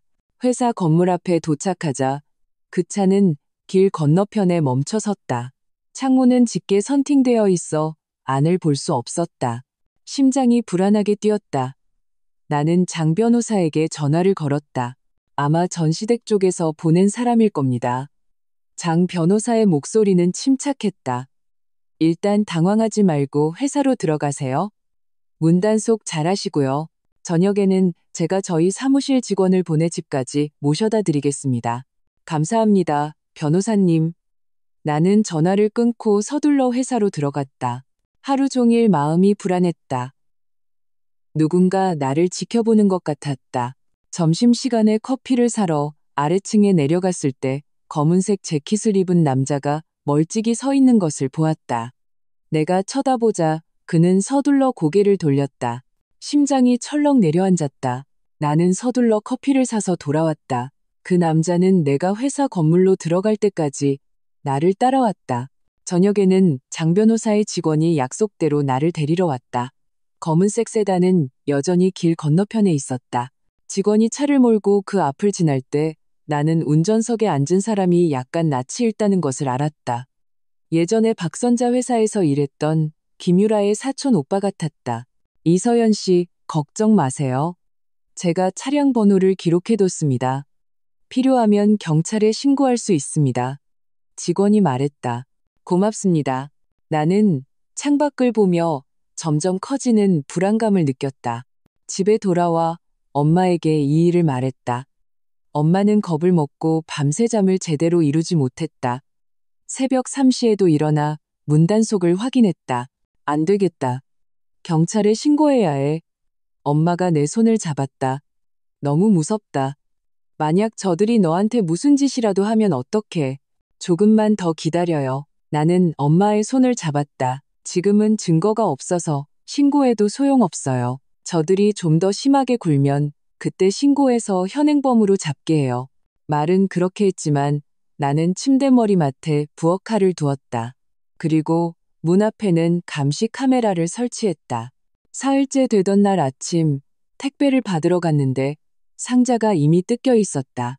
안에 옷에는 여러 군데 구멍이 나 있었다. 나는 감시 카메라 영상을 확인했다. 그 검은색 재킷을 입은 남자가 한 짓이었다. 택배 기사가 다른 집 택배를 배달하는 틈을 타 몰래 내 소포를 뜯은 것이었다. 너무하네. 엄마가 분노로 떨었다. 당장 신고하자. 나는 엄마를 말렸다. 조금만 더요. 아직 부족해요. 나는 그들이 나를 겁주고 재산 청구를 포기하게 만들려는 속셈이라는 것을 알았다. 하지만 나는 굴복하지 않을 것이다. 이럴수록 더 끝까지 버텨야 했다. 오후에 김민준이 다시 전화했다. 목소리가 음흉했다. 서연아, 네 택배 누가 뜯었다며? 누구한테 잘못 보인 거 아니야? 시치미 떼지 마. 나는 냉소했다. 너희가 보낸 사람 아니야? 김민준 경고하는데 너무 심하게 굴지 마. 네가 어떻게 그렇게 생각해? 그가 한숨을 쉬었다. 내가 어떻게 그런 짓을 하겠어. 아무튼 조심해. 요즘 세상이 흉흉하잖아. 내 걱정이나 해. 나는 전화를 끊었다. 틀림없이 그들이 한 짓이라는 확신이 들었다. 저녁에 야근을 마치고 장 변호사의 직원이 나를 집으로 데려다 주었다. 아파트 입구에 막 도착했을 때 그 검은색 재킷 남자가 가로등 아래 쭈그려 앉아 있는 것을 보았다. 손에는 몽둥이 같은 것을 들고 있었다. 직원이 차를 그 앞에 세우고 경적을 울렸다. 그는 깜짝 놀라 일어나 도망치려 했다. 직원이 서둘러 차에서 내려 그를 붙잡았다. 당신 뭐야? 그가 발버둥 쳤다. 나는 그냥 지나가는 길이요. 지나가는 길? 나는 차에서 내려 휴대폰으로 감시 영상을 틀었다. 이건 당신이 내 택배를 뜯는 영상이고, 이건 당신이 며칠 동안 나를 따라다닌 사진이야. 아직도 발뺌할 거야? 그의 얼굴이 하얗게 질렸다. 그는 고개를 숙이고 아무 말도 하지 못했다. 누가 시켰어? 직원이 힘을 주어 물었다. 김유라가 시켰어. 그가 마침내 실토했다. 나보고 당신을 좀 겁주라고 했어. 자기 엄마 일에 더 이상 관여하지 말게 하라고. 나는 휴대폰을 꺼내 그를 향해 동영상을 찍었다. 다시 한번 말해봐. 누가 시켰고 뭘 하라고 했는지. 그는 카메라를 보며 더듬거리며 말했다. 김유라가 시켰소. 이서연 씨를 따라다니고 택배를 뜯어서 겁주라고 했소. 만약 포기하지 않으면 가만두지 말라고 했소. 영상을 찍고 나서 나는 직원에게 말했다. 경찰에 신고하죠. 경찰은 금방 도착해서 그 남자를 연행해 갔다. 그는 끌려가면서도 김유라가 시킨 일이요. 나는 상관없소라고 외쳤다. 집에 돌아와 엄마는 영상을 보고 눈물을 흘렸다. 서연아, 네가 이렇게 고생하는데 차라리 우리 그냥 포기하자. 돈보다 안전이 중요하잖아. 엄마, 포기할 수 없어요. 나는 엄마를 안았다. 지금 포기하면 지금까지의 노력이 다 헛수고가 돼요. 저들은 더 기고만장해질 거고요. 걱정 마세요. 저 자신을 지킬 수 있어요. 나는 장 변호사에게 전화해 상황을 알렸다. 그는 듣고 나서 말했다. 잘 됐습니다. 이건 그들이 당신을 보복했다는 증거입니다. 내일 바로 이 증거를 경찰에 제출해서 김유라의 책임을 묻도록 하겠습니다. 감사합니다, 변호사님. 나는 전화를 끊고 마음이 조금 놓였다. 하지만 이것이 시작일 뿐이라는 것을 알았다. 그들은 분명 더 악랄한 수법을 쓸 것이다. 나는 침대 머리맡에 칼을 만지며 눈빛을 단호하게 다졌다. 그들이 어떤 수법을 쓰든 나는 두렵지 않다. 내 모든 것을 되찾고 그들에게 대가를 치르게 할 것이다. 휴대폰이 울렸다. 낯선 번호였다. 전화를 받자 김유라의 울먹이는 목소리가 들렸다. 이서연, 내가 잘못했어. 나 좀 봐줘. 오빠가 돈 갚아준다고 했어. 제발 더 이상 문제 삼지 말아줘. 이제 와서 잘못했다고? 나는 전화기에 대고 냉소했다. 내 돈 갚고 자수해. 그렇지 않으면 감옥 갈 준비나 해. 나는 전화를 끊었다. 이 싸움이 결정적인 순간에 이르렀다는 것을 알았다. 나는 버텨야만 했다. 승리가 바로 눈앞에 있었다. 김유라의 전화를 끊고 나는 휴대폰 화면을 멍하니 바라보았다. 그들의 연이은 보복의 불안감은 점점 커져만 갔다. 엄마는 옆에서 한숨을 쉬었다. 이런 날이 언제나 끝날까? 안 되겠다. 우리 이사 가자. 어디로 가요? 나는 고개를 저었다. 저들이 찾으려고 하면 얼마든지 찾을 수 있어요. 엄마, 우리는 피하면 안 돼요. 정면으로 맞서 싸워야 해요. 다음 날 아침, 나는 장 변호사와 함께 경찰서로 갔다. 우리를 맞아준 사람은 40대에 믿음직해 보이는 왕경희님이었다. 나는 감시 카메라 영상, 스토커의 자백, 그리고 김유라와의 통화 녹음을 그의 책상 위에 올려놓았다. 경희님, 저들이 저를 스토킹하고 택배를 훼손하고 협박까지 했습니다. 이 사건 어떻게 처리해야 할까요? 왕경희님은 미간을 찌푸리며 증거들을 꼼꼼히 살폈다. 다 보고 나서는 책상을 쿵 하고 내리쳤다. 너무 대담하군요. 이건 명백한 스토킹 범죄 및 재물손괴입니다. 장 변호사가 덧붙였다. 경희님, 제 의뢰인은 지금 신변의 위협을 느끼고 있습니다. 저희는 접근금지 명령을 신청하고 싶습니다. 가능합니다. 왕경희님은 고개를 끄덕였다. 신청서 작성해 주세요. 제가 최대한 빨리 처리하겠습니다. 당분간 안전에 유의하시고 또다시 괴롭힘을 당하면 언제든 신고하세요. 저희는 24시간 대기하고 있습니다. 감사합니다, 경희님. 마음이 한결 놓였다. 경찰서에서 나오자 장 변호사가 말했다.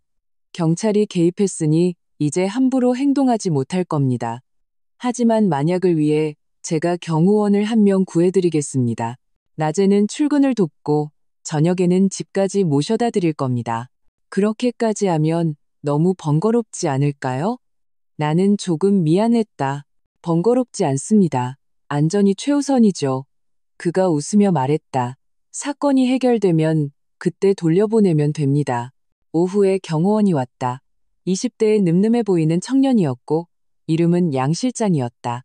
그는 자신의 신분증을 보여주며 퇴역 군인 출신이고 무술 실력이 좋다고 했다. 이서연 씨, 걱정 마십시오. 제가 있는 한 안전을 보장하겠습니다. 양 실장이 말했다. 양 실장이 함께하자 마음이 한결 편안해졌다. 출근길에 그 검은색 세단은 더 이상 나타나지 않았다. 퇴근길 아파트 입구에도 더 이상 수상한 사람이 보이지 않았다. 엄마는 그제야 안도의 한숨을 내쉬었다. 이제 좀 마음 편히 잠들 수 있겠구나. 하지만 이틀도 지나지 않아 김유라가 또다시 문제를 일으켰다. 그녀는 어디서 엄마의 전화번호를 알아냈는지 매일 전화를 걸어 괴롭혔다. 새벽 3시에 전화해서 울거나 점심때 전화해서 욕을 하거나 엄마는 스트레스로 혈압까지 올랐다. 너무하네. 나는 엄마의 휴대폰을 빼서 다시 전화를 걸었다. 김유라, 할 말 있으면 나한테 해. 우리 엄마 괴롭히지 마. 내가 왜? 내 엄마가 너 같은 배은망덕한 년을 낳았으니까. 그녀의 목소리는 날카롭고 귀에 거슬렸다. 우리 엄마는 입원까지 했는데 넌 아직도 우리를 못 살게 굴잖아. 내 엄마도 잠 못 자는 고통을 느껴보라고? 내 엄마가 입원한 건 자업자득이야. 나는 전화기에 대고 소리쳤다. 한 번만 더 우리 엄마 괴롭히면 경찰에 신고해서 너 잡아넣을 줄 알아. 잡아넣어? 증거 있어? 그녀가 냉소했다. 나는 그냥 전화 한 통 한 것뿐인데 경찰이 나한테 뭘 할 수 있는데? 나는 전화를 끊고 분노로 온몸을 떨었다. 옆에 있던 양 실장이 말했다. 이서연 씨, 화내지 마십시오. 방법이 있습니다. 그는 녹음기를 꺼냈다. 제가 방금 통화 내용을 녹음했습니다.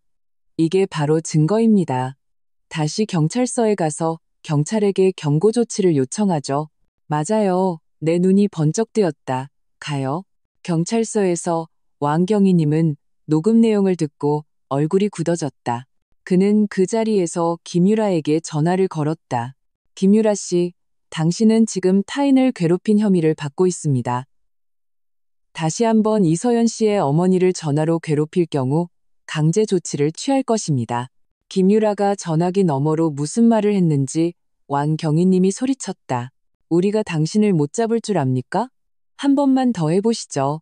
전화를 끊고 왕경희님은 말했다. 이제 다시는 전화하지 못할 겁니다. 만약 또 괴롭힘 전화가 오면 언제든 저에게 알려주십시오. 감사합니다, 경희님. 마음속의 화가 조금 가라앉았다. 저녁에 집에 돌아와 엄마는 닭백숙을 끓여 양 실장에게 큰 그릇으로 퍼주었다. 총각 고생 많았어요. 많이 먹어요. 감사합니다, 어머님. 양 실장은 쑥스러워하며 웃었다. 밥을 먹고 있는데 장 변호사에게서 전화가 왔다. 목소리가 무척 흥분되어 있었다. 서연 씨, 좋은 소식입니다. 접근 금지 명령이 발부되었습니다. 내일부터 김민준, 박선자, 김유라 이 세 사람은 당신과 당신 어머니 100m 이내로 접근할 수 없고 전화나 메시지로 괴롭힐 수도 없습니다. 위반 시에는 불법 행위로 간주되어 구금될 수 있습니다. 정말 잘 됐어요. 나는 흥분해서 그릇을 떨어뜨릴 뻔했다. 이제 저들이 감히 우리를 괴롭히지 못하겠구나. 엄마도 기뻐하며 눈물을 훔쳤다. 정말 다행이다. 드디어 조용해지겠구나. 전화를 끊고 나는 창밖에 달을 보았다. 유난히 밝아 보였다. 이 싸움에서 나는 드디어 우위를 점했다. 다음 날 접근금지 명령서가 박선자의 병실과 김민준의 손에 전달되었다. 소문에 의하면 박선자는 그 자리에서 링거를 뽑아버렸고 김민준은 명령서를 찢어버렸다고 한다. 하지만 소용없었다. 경찰에 이미 기록이 남았기 때문에 그들이 위반하면 즉시 체포될 수 있었다. 접근금지 명령과 양 실장의 보호 덕분에 내 삶은 드디어 평온을 되찾았다.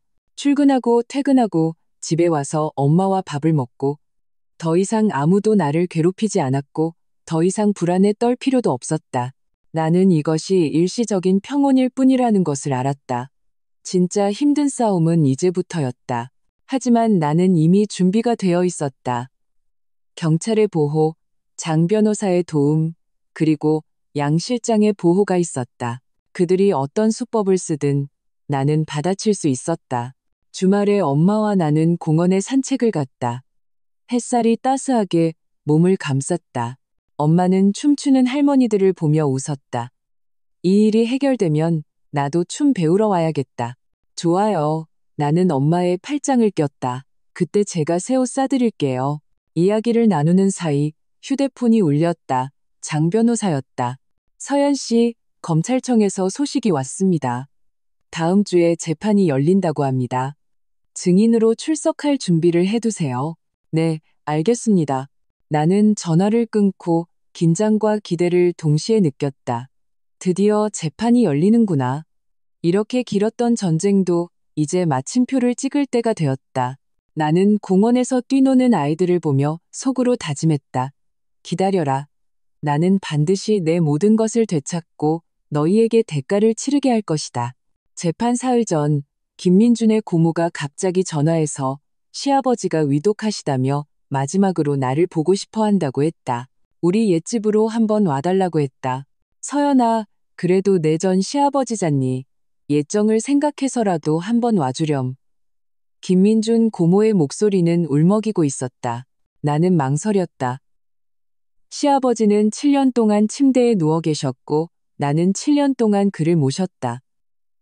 정이 없다고 하면 거짓말일 것이다. 하지만 이것이 그 가족의 함정은 아닐까. 나는 장 변호사와 상의했다. 그는 잠시 생각하더니 말했다. 가보셔도 좋습니다. 하지만 반드시 양 실장님과 함께 가시고 그들과 단둘이 있지 마세요. 만약 그들이 무슨 짓을 하려 하면 즉시 저에게 전화하세요. 알겠습니다. 나는 고개를 끄덕이고 마음을 굳혔다. 얼굴만 보고 바로 나오자고, 절대 오래 머물지 말자고. 옛집은 교회에 있는 낡은 주택이었다. 양 실장과 내가 막 문 앞에 도착했을 때 안에서 시끄러운 소리가 들려왔다. 상갓집 분위기는 아니었다. 문을 열자 집 안에는 사람들이 가득했다. 김민준의 삼촌, 고모, 사촌 형제들이 모두 모여 있었다. 박선자도 꽃무늬 셔츠를 입고 있었는데 아픈 사람처럼 보이지 않았다. 시아버지는 이불을 덮고 침대에 누워 계셨는데 정말 위독한 건지 연기하는 건지 알 수 없었다. 어머, 이게 누구야? 이서연 아니야? 정말 올 줄이야. 김민준의 사촌 오빠가 비꼬는 투로 말했다. 박선자가 일어나 내 앞으로 다가오려 했지만 양 실장이 막아섰다. 접근 금지 명령에 따라 당신은 이서연 씨 100m 이내로 접근할 수 없습니다. 네가 뭔데 나를 막아? 박선자는 양 실장을 노려보았다. 저는 이분의 경호원입니다. 양 실장은 무표정하게 말했다. 뒤로 물러서 주십시오. 김민준 고모가 중재에 나섰다. 양 실장님, 그렇죠? 다 한 가족인데 너무 그러지 마세요. 그냥 서연이가 전 시아버지 얼굴 한번 보러 온 거예요. 나는 침대 곁으로 다가가 시아버지를 보았다. 그는 눈을 감고 있었고 호흡이 미약했다. 마음이 짠해졌다. 나는 나지막이 말했다. 아버님, 저 왔어요. 그는 반응이 없었다. 잠이 든 건지 정말 위독한 건지 알 수 없었다. 서연아, 내 전 시아버지가 저렇게 누워있는데 이제 그만하면 안 되겠니? 김민준 삼촌이 한숨을 쉬었다. 다 한 가족인데 왜 이렇게까지 해야 해? 한 가족이요? 나는 냉소했다. 예전에 제 혼수금, 제 월급 사기 쳐서 가져갈 때 한 가족이라는 생각은 하셨어요? 이제 와서 그만두라니요. 늦었어요. 네가 어떻게 그렇게 말하니? 김민준 숙모가 일어섰다. 내 전 시어머니는 입원하고 내 전 시아버지는 곧 돌아가실 판인데 너는 덕 좀 쌓으면 안 돼? 제가 덕을 쌓아요? 그럼 누가 저한테 덕을 쌓아줬는데요? 나는 휴대폰을 꺼내 김유라가 캐나다에서 명품 가방을 사는 영상을 틀었다. 여러분, 보세요. 이 사람은 김유라예요. 제 전 시어머니가 횡령한 공금으로 산 5억짜리 가방이고요. 이게 덕을 쌓는 행동인가요?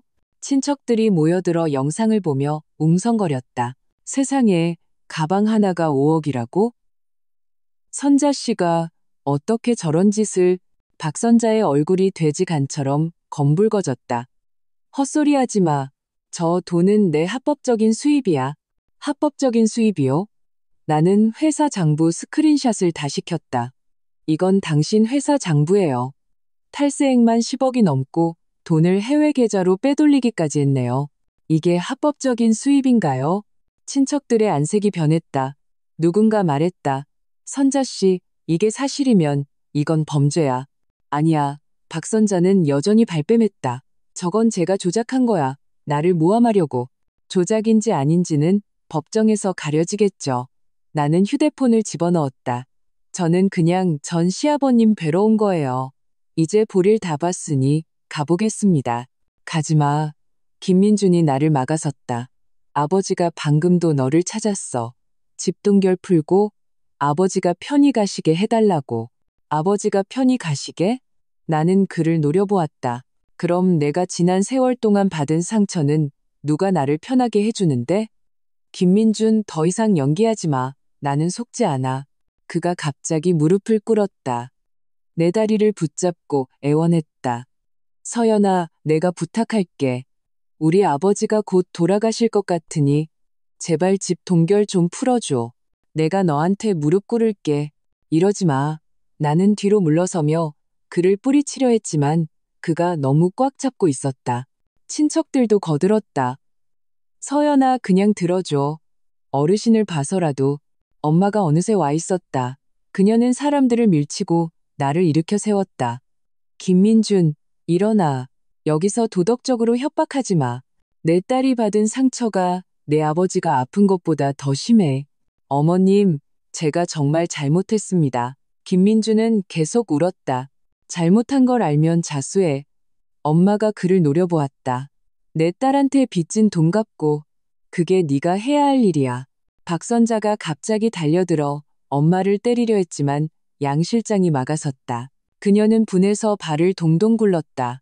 내가 어떻게 너 같은 쓸모없는 놈을 낳았을까? 남 때문에 내 엄마랑 등을 져? 그 사람은 남이 아니에요. 제 전 아내라고요. 김민준이 갑자기 일어서서 박선자를 향해 소리쳤다. 엄마, 그냥 잘못했다고 인정하면 안 돼요? 우리 그냥 돈 갚아주고 조용히 살면 안 되냐고요. 박선자는 얼어붙었다. 아마 김민준이 자신에게 소리칠 줄은 몰랐을 것이다. 친척들도 얼어붙었다. 집안은 정적에 휩싸였다. 한참 후에 박선자는 갑자기 바닥에 주저앉아 울기 시작했다. 내 인생이 왜 이 모양이야. 애들 둘 키우느라 고생해서 겨우 돈 좀 벌었더니 이제 전연 때문에 다 망했어. 나는 그녀를 보며 아무런 동정심도 느끼지 못했다. 자업자득이지. 가겠습니다. 나는 엄마의 손을 잡고 밖으로 나갔다. 다음 주 재판에 갈게요. 당신들도 오길 바랍니다. 양 실장은 우리 뒤를 따르며 우리를 막으려는 친척들을 막아섰다. 문 앞에 이르러 나는 한번 뒤돌아보았다. 김민주는 여전히 그 자리에 서 있었고 박선자는 바닥에서 울고 있었다. 친척들은 서로 얼굴만 쳐다보고 있었다. 엄마가 한숨을 쉬었다. 정말 악연이구나. 다 지나갔어요. 나는 엄마의 손을 꽉 잡았다. 엄마, 집에 가요. 돌아오는 길에 엄마가 말했다. 아까 보니 내 전 시아버지는 정말 위독해 보이더라. 진짜든 아니든 나는 고개를 저었다. 저는 포기하지 않을 거예요. 이건 잔인한 게 아니라 원칙의 문제예요. 엄마는 고개를 끄덕였다. 내 말이 맞아. 저들이 먼저 너한테 잘못했으니까. 집에 돌아와 장 변호사에게서 메시지를 받았다. 옛집에 다녀오셨다고 들었습니다. 별일 없었나요? 네, 괜찮아요. 나는 답장했다. 도덕적으로 협박하려다 실패했어요. 잘 됐네요. 그가 좋아요. 이모티콘을 보내왔다. 그 기세 유지하세요. 다음 주 재판 우리가 반드시 이깁니다. 나는 화면을 보며 희미하게 웃었다. 승리가 눈앞에 있다는 것을 알았다. 이 싸움 나는 반드시 이긴다. 밤에 꿈을 꾸었다. 내가 법정에 서 있고 박선자와 김유라는 고개를 숙이고 있었다. 판사가 내가 이겼다고 선언했고 나는 내 모든 것을 되찾았다. 잠에서 깼을 때 나는 내가 웃고 있었다는 것을 알았다. 나는 이것이 꿈이 아니라 곧 현실이 될 것이라는 것을 알았다. 옛집에서 돌아온 다음 날 엄마가 집을 정리하다가 낡은 상자를 발견했다. 7년 전 내가 결혼할 때 엄마가 이불을 담아준 상자였다. 상자 밑에는 붉은 천이 깔려 있었고 그 안에는 낡은 수첩이 쌓여 있었다. 표지가 다 달아 있었다. 서연아, 이거 내 거니? 엄마가 수첩을 들고 물었다. 나는 받아보고는 문득 이것이 박선자가 예전에 쓰던 장부라는 것을 기억해냈다. 한 번은 그녀가 집에 와서 식사하고 소파에 두고 갔는데 내가 무심코 상자에 넣어두고 잊어버렸던 것이다. 엄마, 이거 박선자 장부야. 나는 심장이 뛰는 것을 느끼며 서둘러 펼쳐보았다. 첫 페이지에는 3월 초 5일 이서연 혼수금 2억 원 수령, 우리은행 입금이라고 적혀 있었다. 그 아래에는 작은 글씨로 김유라 싱가포르 계좌이체, 주택계약금 지불이라고 쓰여 있었다. 나는 손이 떨렸다. 뒤로 넘기자 7년간의 모든 수입과 지출이 기록되어 있었다. 내 월급이 입금된 날짜와 금액, 그리고 그녀가 김유라에게 송금한 기록까지, 심지어 그녀가 몰래 시아버지의 수집품을 팔아치운 돈까지 적혀 있었다. 가장 결정적인 것은 마지막 몇 페이지였다. 그녀가 해외 계좌로 돈을 빼돌린 내역이 상세히 적혀 있었다. 5월 12일 스위스 은행 50억 원 이체, 7월 8일 미국 계좌 30억 원 이체, 9월 20일 영국 계좌 20억 원 이체, 합쳐서 정확히 100억 원이었다. 찾았어. 드디어 찾았어. 나는 흥분해서 소리쳤다. 엄마, 이게 결정적인 증거야. 저 여자가 백억을 해외로 빼돌렸어. 엄마가 다가와 수첩을 보고 눈을 동그랗게 떴다. 세상에, 저 할망구 정말 악독하구나. 자기 남편 수집품까지 팔아치우다니. 이제 됐어. 증거가 확실하니 저들이 무슨 수로 발뺌하겠어. 나는 서둘러 장부를 사진으로 찍어 클라우드와 USB에 백업했다. 재판 때 이걸 내밀면 저들은 할 말이 없을 거야. 기뻐하고 있는데 양 실장이 다가와 말했다. 이서연 씨, 방금 아파트 입구에서 어떤 낯선 남자가 당신에 대해 묻고 다녔습니다. 제가 돌려보냈습니다. 알겠습니다. 고맙습니다. 나는 마음속으로 생각했다. 틀림없이 그 집안 사람들일 거야. 내가 중요한 걸 찾았다는 걸 짐작했겠지. 나는 즉시 장 변호사에게 전화해 장부 이야기를 했다. 그는 듣고 나서 웃으며 말했다. 정말 잘 됐네요. 이 장부가 있으면 그들이 부인해도 소용없습니다. 재판 때 이게 우리의 필승 카드가 될 겁니다. 지금 바로 법원에 제출할까요? 내가 물었다. 아니요. 재판 때 꺼내서 그들을 당황하게 만듭시다. 장 변호사는 잠시 말을 멈췄다가 덧붙였다. 장부는 잘 보관하세요. 잃어버리면 안 됩니다. 이건 결정적인 증거물이니까요. 알겠습니다. 나는 전화를 끊고 장부를 금고에 넣었다.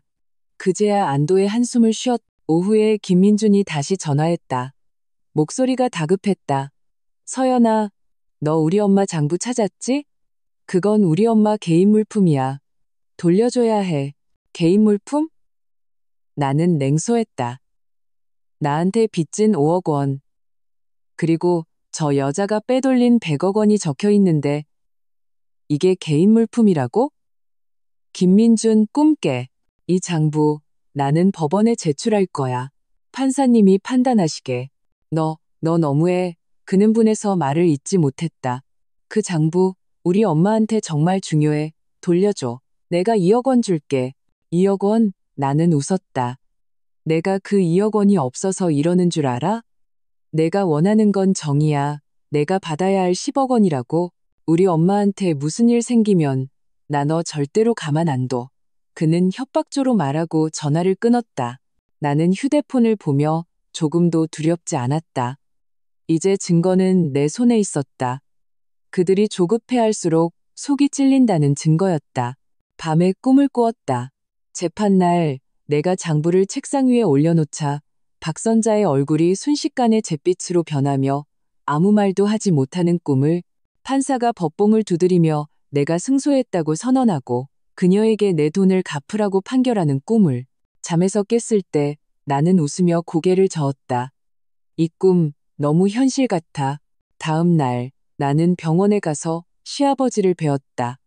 이 집안의 진짜 모습을 마지막으로 보시게 하고 싶었다. 박선자는 없었고 김민준만 침대 곁을 지키고 있었다. 여긴 왜 왔어? 김민준이 미간을 찌푸리며 퉁명스럽게 물었다. 아버님 뵈러 왔어요. 나는 침대 곁으로 다가가 장부를 침대 머리맡에 놓았다. 이건 당신 어머니 장부예요. 직접 보세요. 그가 장부를 집어들고 한 장 한 장 넘겼다. 그의 얼굴은 점점 하얗게 질려갔다. 마지막에는 손이 떨려 장부를 바닥에 떨어뜨렸다. 아니야, 우리 엄마가 이럴 리가 없어. 그는 믿을 수 없다는 듯 중얼거렸다. 엄마가 바로 그렇게 했어요. 나는 그를 보며 말했다. 김민준, 정신 차려요. 더 이상 자신을 속이지 마요. 당신 엄마는 내 돈을 사기쳤을 뿐만 아니라 당신 아버지 수지품까지 팔아서 돈을 해외로 빼돌렸어요. 이게 옳다고 생각해요? 그는 바닥에 쭈그려 앉아 머리를 감싸 쥐었다. 어깨가 들썩이는 것이 우는 것 같았다. 나는 더 이상 아무 말도 하지 않고 돌아서서 나갔다. 어떤 일들은 그가 스스로 깨달아야만 했다. 집에 돌아오자 엄마가 말했다. 방금 장 변호사님한테 전화 왔어. 내일 재판이니 우리 일찍 가자고. 알아요. 나는 고개를 끄덕였다. 긴장과 기대가 교차했다. 이 싸움이 드디어 끝나는구나. 밤에 나는 모든 증거를 정리해서 서류 가방에 넣었다. 장부, 녹음, 영상, 은행 거래 내역. 가방 가득한 그것들은 내 7년간의 억울함과 증거였다. 엄마는 나에게 국수를 끓여주었다. 뭐 좀 먹어. 내일 힘내야지. 결과가 어떻든 엄마는 항상 내 편이야. 엄마, 알아요. 나는 국수를 먹으며 눈물을 흘렸다. 항상 곁에 있어줘서 고마워요. 바보 같은 소리. 뭘 고마워. 엄마가 내 눈물을 닦아주었다. 내일 잘하고 와. 긴장하지 말고. 하고 싶은 말 다 하고 판사님이 판단하시게 해. 나는 고개를 끄덕이며 마음속으로 다짐했다. 내일 나는 반드시 내 모든 것을 되찾고 박선자와 김유라에게 대가를 치르게 할 것이다. 밤이 깊었지만 나는 침대에 누워도 잠이 오지 않았다. 창밖의 달이 유난히 밝았다. 마치 나를 응원해주는 것 같았다. 나는 내일이 좋은 날이 될 것이라는 것을 알았다. 승리는 반드시 나의 것이 될 것이다. 재판날. 나는 일부러 짙은 색 정장을 입고 모든 증거를 순서대로 정리해서 검은색 서류 가방에 넣었다. 양 실장이 차로 나와 엄마를 법원으로 데려다 주었다. 차 안에서 엄마는 계속 내 손을 꽉 쥐고 있었다. 손바닥이 땀으로 축축했다. 긴장하지 마. 엄마가 있잖아. 엄마가 나를 격려했다. 안 긴장해요. 나는 웃었지만 심장은 토끼처럼 쿵쿵 뛰었다. 법원 앞에서 장 변호사가 이미 기다리고 있었다. 그는 내 어깨를 토닥였다. 걱정 말아요. 제가 있잖아요. 법정에 들어서자 박선자와 김유라가 피고석에 앉아 있었다. 박선자는 환자복을 입고 머리에는 붕대를 감고 있었는데 정말 아픈 건지 연기하는 건지 알 수 없었다. 김유라는 수의를 입고 수갑을 차고 있었는데 나를 보자 눈빛에 증오가 가득했다. 김민주는 방청석 첫 줄에 앉아 고개를 숙이고 무슨 생각을 하는지 알 수 없었다. 판사가 법봉을 두드리며 개정을 선언했다. 장 변호사가 먼저 발언했다. 그는 박선자가 공금을 횡령하고 내 돈을 사기치고 재산을 빼돌린 증거를 하나하나 제시했다. 은행 거래 내역, 녹음, 영상, 그리고 그 결정적인 장부까지. 재판장님, 이 증거들은 피고 박선자 씨가 원고 이서연 씨의 혼수 자금 2억 원, 월급 3억 원, 총 5억 원을 불법으로 점유했다는 것을 충분히 증명합니다. 또한 피고는 회사 공금 5억 원을 횡령하고 재산 100억 원을 해외 계좌로 빼돌렸습니다. 법원께서 피고에게 재산 반환을 명하시고 법적 책임을 물어주시길 요청합니다. 박선자의 변호사가 일어나 진단서를 들고 말했다. 재판장님, 제 의뢰인은 고혈압과 심장병을 앓고 있어 충격을 받아서는 안 됩니다. 원고가 제출한 증거는 대부분 조작된 것이며 제 의뢰인의 재산을 침탈하려는 목적입니다. 조작이라고요? 나는 냉소하며 장부 원본을 꺼냈다. 재판장님, 이것을 봐주십시오. 이것은 박선자 씨가 직접 기록한 장부입니다.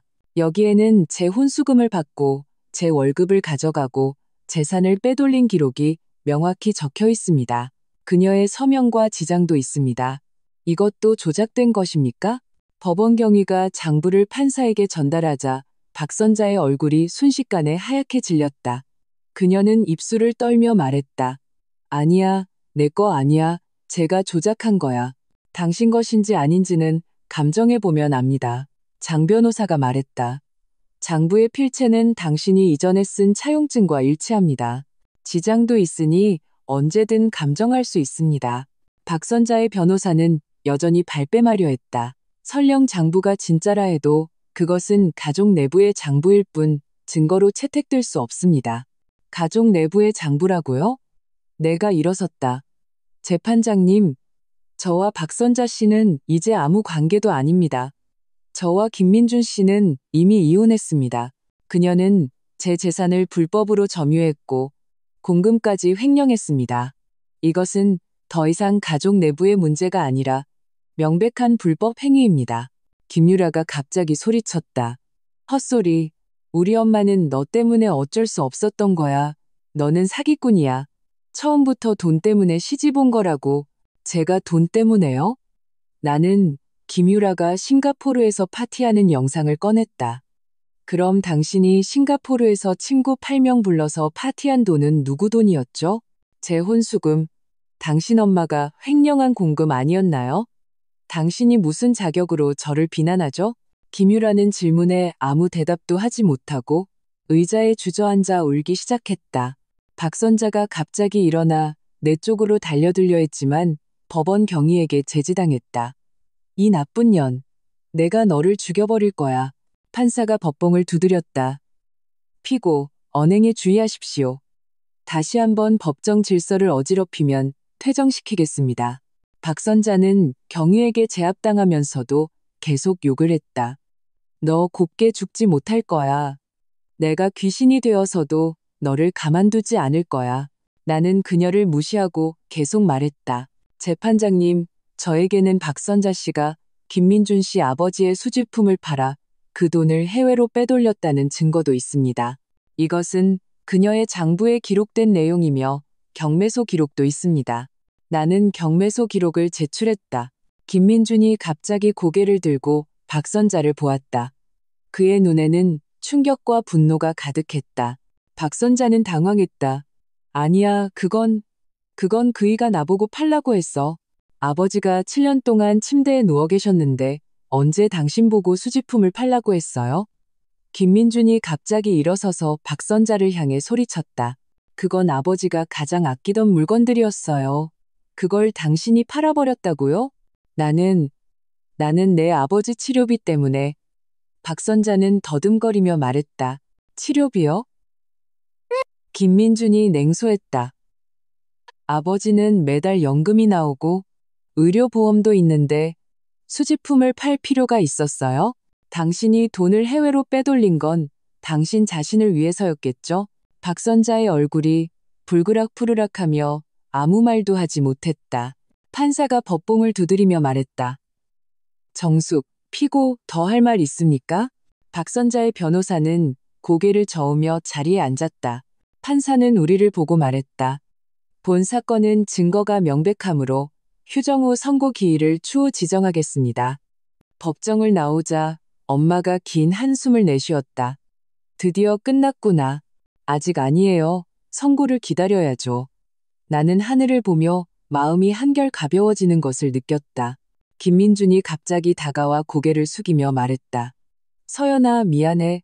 내가 예전에는 너무 어리석었어. 엄마한테 속았어. 다 지나간 일이에요. 나는 그를 보았다. 아버님 잘못이세요. 그는 고개를 끄덕이고 돌아서서 나갔다. 그의 뒷모습이 무척 쓸쓸해 보였다. 장 변호사가 웃으며 말했다. 축하합니다. 승리는 따놓은 당상입니다. 감사합니다, 변호사님. 그동안 고생 많으셨습니다. 천만에요. 제가 해야 할 일인걸요. 그가 웃으며 말했다. 선고 기일이 잡히면 연락드리겠습니다. 돌아오는 길에 엄마가 말했다. 김민준, 저 모습 보니 정말 잘못을 뉘우치는 것 같더라. 뉘우쳐도 늦었어요. 나는 고개를 저었다. 어떤 상처는 한 번 생기면 다시는 아물지 않아요. 엄마가 한숨을 쉬었다. 그것도 그렇지. 이제 이 일이 끝나면 우리 좋은 일만 생각하고 살자.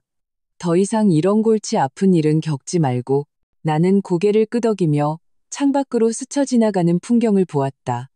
마음속에 희망이 가득 찼다. 선고 결과가 어떻든 나는 이미 이겼다. 나의 존엄과 정의를 되찾았으니까. 휴대폰이 울렸다. 낯선 번호였다. 전화를 받자 김유라였다.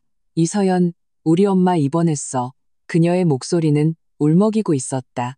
의사 선생님이 뇌졸중이 올 수도 있대. 너한테 전해달래. 소송만 취하해주면 돈은 꼭 갚겠다고. 제발. 나는 휴대폰을 쥔 채 잠시 망설였다. 하지만 금방 마음을 정했다. 그럼 먼저 돈부터 내 계좌로 보내요. 나는 전화기에 대고 말했다. 돈이 입금되면 소송 취하를 고려해 볼게요. 하지만 공금 횡령 건은 회사와 법원이 결정할 문제예요. 내가 관여할 수 없어요. 전화기 저편이 몇 초간 침묵하더니 박선자의 힘없는 목소리가 들렸다. 알았다.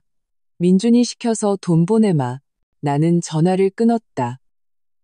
이것이 그들의 마지막 발악일 수도 있다는 것을 알았다. 하지만 진짜든 가짜든 나는 더 이상 속지 않을 것이다. 엄마가 나를 보며 물었다. 정말 소송 취하할 거야?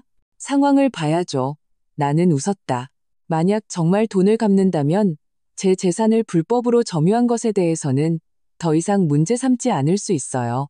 하지만 공금 횡령은 법의 심판을 받아야죠. 나는 이 싸움이 곧 끝날 것이라는 것을 알았다. 그리고 나의 새로운 삶은 이제 막 시작되고 있었다. 박선자가 돈을 갚겠다고 한 지 사흘째 되던 날, 내 은행 계좌에 정말로 5억 원이 입금되었다. 휴대폰 뱅킹 앱의 숫자를 보며 나는 한참 동안 멍하니 있었다. 마음이 복잡했다. 엄마가 다가와 보고는 한숨을 쉬었다. 드디어 갚았구나. 쉽지 않았네. 하지만 공금 횡령 문제는 아직 해결되지 않았어요. 나는 휴대폰을 만지작거렸다. 이 돈 함부로 쓰면 안 돼요. 법원 선고가 나올 때까지 기다려야 해요. 장 변호사도 잘했다고 말했다. 이 돈은 일단 그대로 두고 다른 사람에게 꼬투리를 잡히지 말라고 했다. 일주일 후 법원 선고일이 되었다. 나와 엄마, 장 변호사가 막 법정에 들어섰을 때 박선자가 법원 경위에게 밀려 들어오는 것을 보았다. 그녀는 무척 야위었고 머리는 희끗희끗했으며 눈빛은 멍했다. 예전에 그 기세등등한 모습은 온데간데 없었다. 김유라도 수의를 입고 수갑을 찬 채 법원 경위에게 이끌려 들어왔다. 나를 보자 그녀의 눈빛에는 증오가 가득했다. 김민주는 방청석에 앉아 고개를 숙이고 무슨 생각을 하는지 알 수 없었다. 판사가 법봉을 두드리며 판결문을 낭독하기 시작했다. 피고 박선자는 업무상 횡령, 조세 포탈, 불법 재산, 해외 도피 등의 혐의로 병합하여 징역 12년에 처하고 벌금 50억 원을 부과한다. 피고 김유라는 범인 도피 및 타인 재산 불법 점유 등의 혐의로 징역 5년에 처하고 벌금 10억 원을 부과한다. 피고 박선자, 김유라는 판결 효력 발생 후 30일 이내에 원고 이서연에게 재산 5억 원을 반환하라. 박선자가 갑자기 소리쳤다. 불복합니다. 항소하겠습니다. 항소해도 소용없습니다. 장 변호사가 일어섰다. 증거가 명백해서 몇 번을 항소해도 결과는 같습니다. 김유라는 의자에 주저앉아 눈물만 뚝뚝 흘렸다. 김민준이 일어나 내 앞으로 다가왔다. 목소리가 쉬어 있었다. 서연아, 내가 너무 힘들게 만들지 않게 해줘서 고마워. 당신을 위해서가 아니에요. 나는 그를 보았다. 나 자신을 위해서, 정의를 되찾기 위해서였어요. 그는 고개를 끄덕이고 돌아서서 나갔다. 문 앞에 이르러 박선자를 한번 돌아보았다. 그의 눈빛은 복잡했다. 결국 그는 뒤도 돌아보지 않고 가버렸다. 법원을 나오자 햇살이 유난히 눈부셨다. 엄마가 내 손을 잡고 눈물을 흘렸다. 정말 잘됐다, 서연아. 네가 이겼어. 응, 내가 이겼어. 나도 웃으며 말했다. 눈물이 함께 흘러내렸다. 7년간의 억울함이 드디어 끝을 맺었다. 장 변호사가 내 등을 토닥였다. 축하합니다. 드디어 새로운 삶을 시작할 수 있게 됐네요. 감사합니다, 변호사님. 그동안 정말 고생 많으셨습니다. 나는 그에게 고개 숙여 인사했다. 천만에요. 제가 해야 할 일인걸요. 그가 웃으며 말했다. 앞으로 도움이 필요하면 언제든 연락주세요. 장 변호사를 보내고 엄마와 나는 공원으로 갔다. 벤치에 앉아 잔디밭에서 뛰노는 아이들을 보며 마음이 무척 평온해졌다. 서연아, 앞으로는 어떻게 할 거야? 엄마가 물었다. 일단 회사는 그만두고요.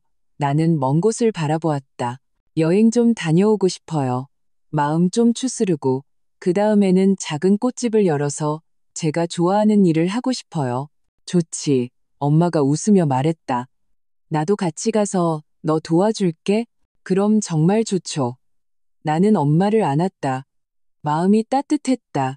한 달 후 나는 회사를 그만두고 엄마와 함께 제주도로 여행을 떠났다. 해변가에서 보름 동안 머물며 매일 일출과 일몰을 보고 시장을 구경하고 맛있는 음식을 먹었다. 마음속의 먹구름이 모두 걷혔다. 돌아온 후 나는 아파트 근처에 가게를 얻어 작은 꽃집을 열었다. 이름은 맑은 날 꽃집으로 지었다. 개업날 이웃들이 모두 와서 축하해 주었다. 왕아주머니는 금전수를 선물하며 웃었다. 이제 우리 동네에도 꽃집이 생겼네. 훨씬 편해졌어. 감사합니다, 아주머니. 나는 웃으며 해바라기 한 다발을 포장해 드렸다. 양 실장도 왔다. 그는 이제 내 경호원이 아니라 자신의 보안 회사를 차려 사업이 잘 되고 있었다. 그는 큰 화환을 보내며 말했다. 사장님, 사업 번창하세요. 고마워요. 앞으로 자주 놀러와요. 나는 웃으며 말했다. 꽃집은 점점 장사가 잘 되었다. 나는 매일 꽃을 다듬고 포장하고 손님을 맞이하며 바쁘게 지냈다. 하루하루가 충실하고 즐거웠다. 엄마도 나와 함께 살며 매일 가게를 봐주었다.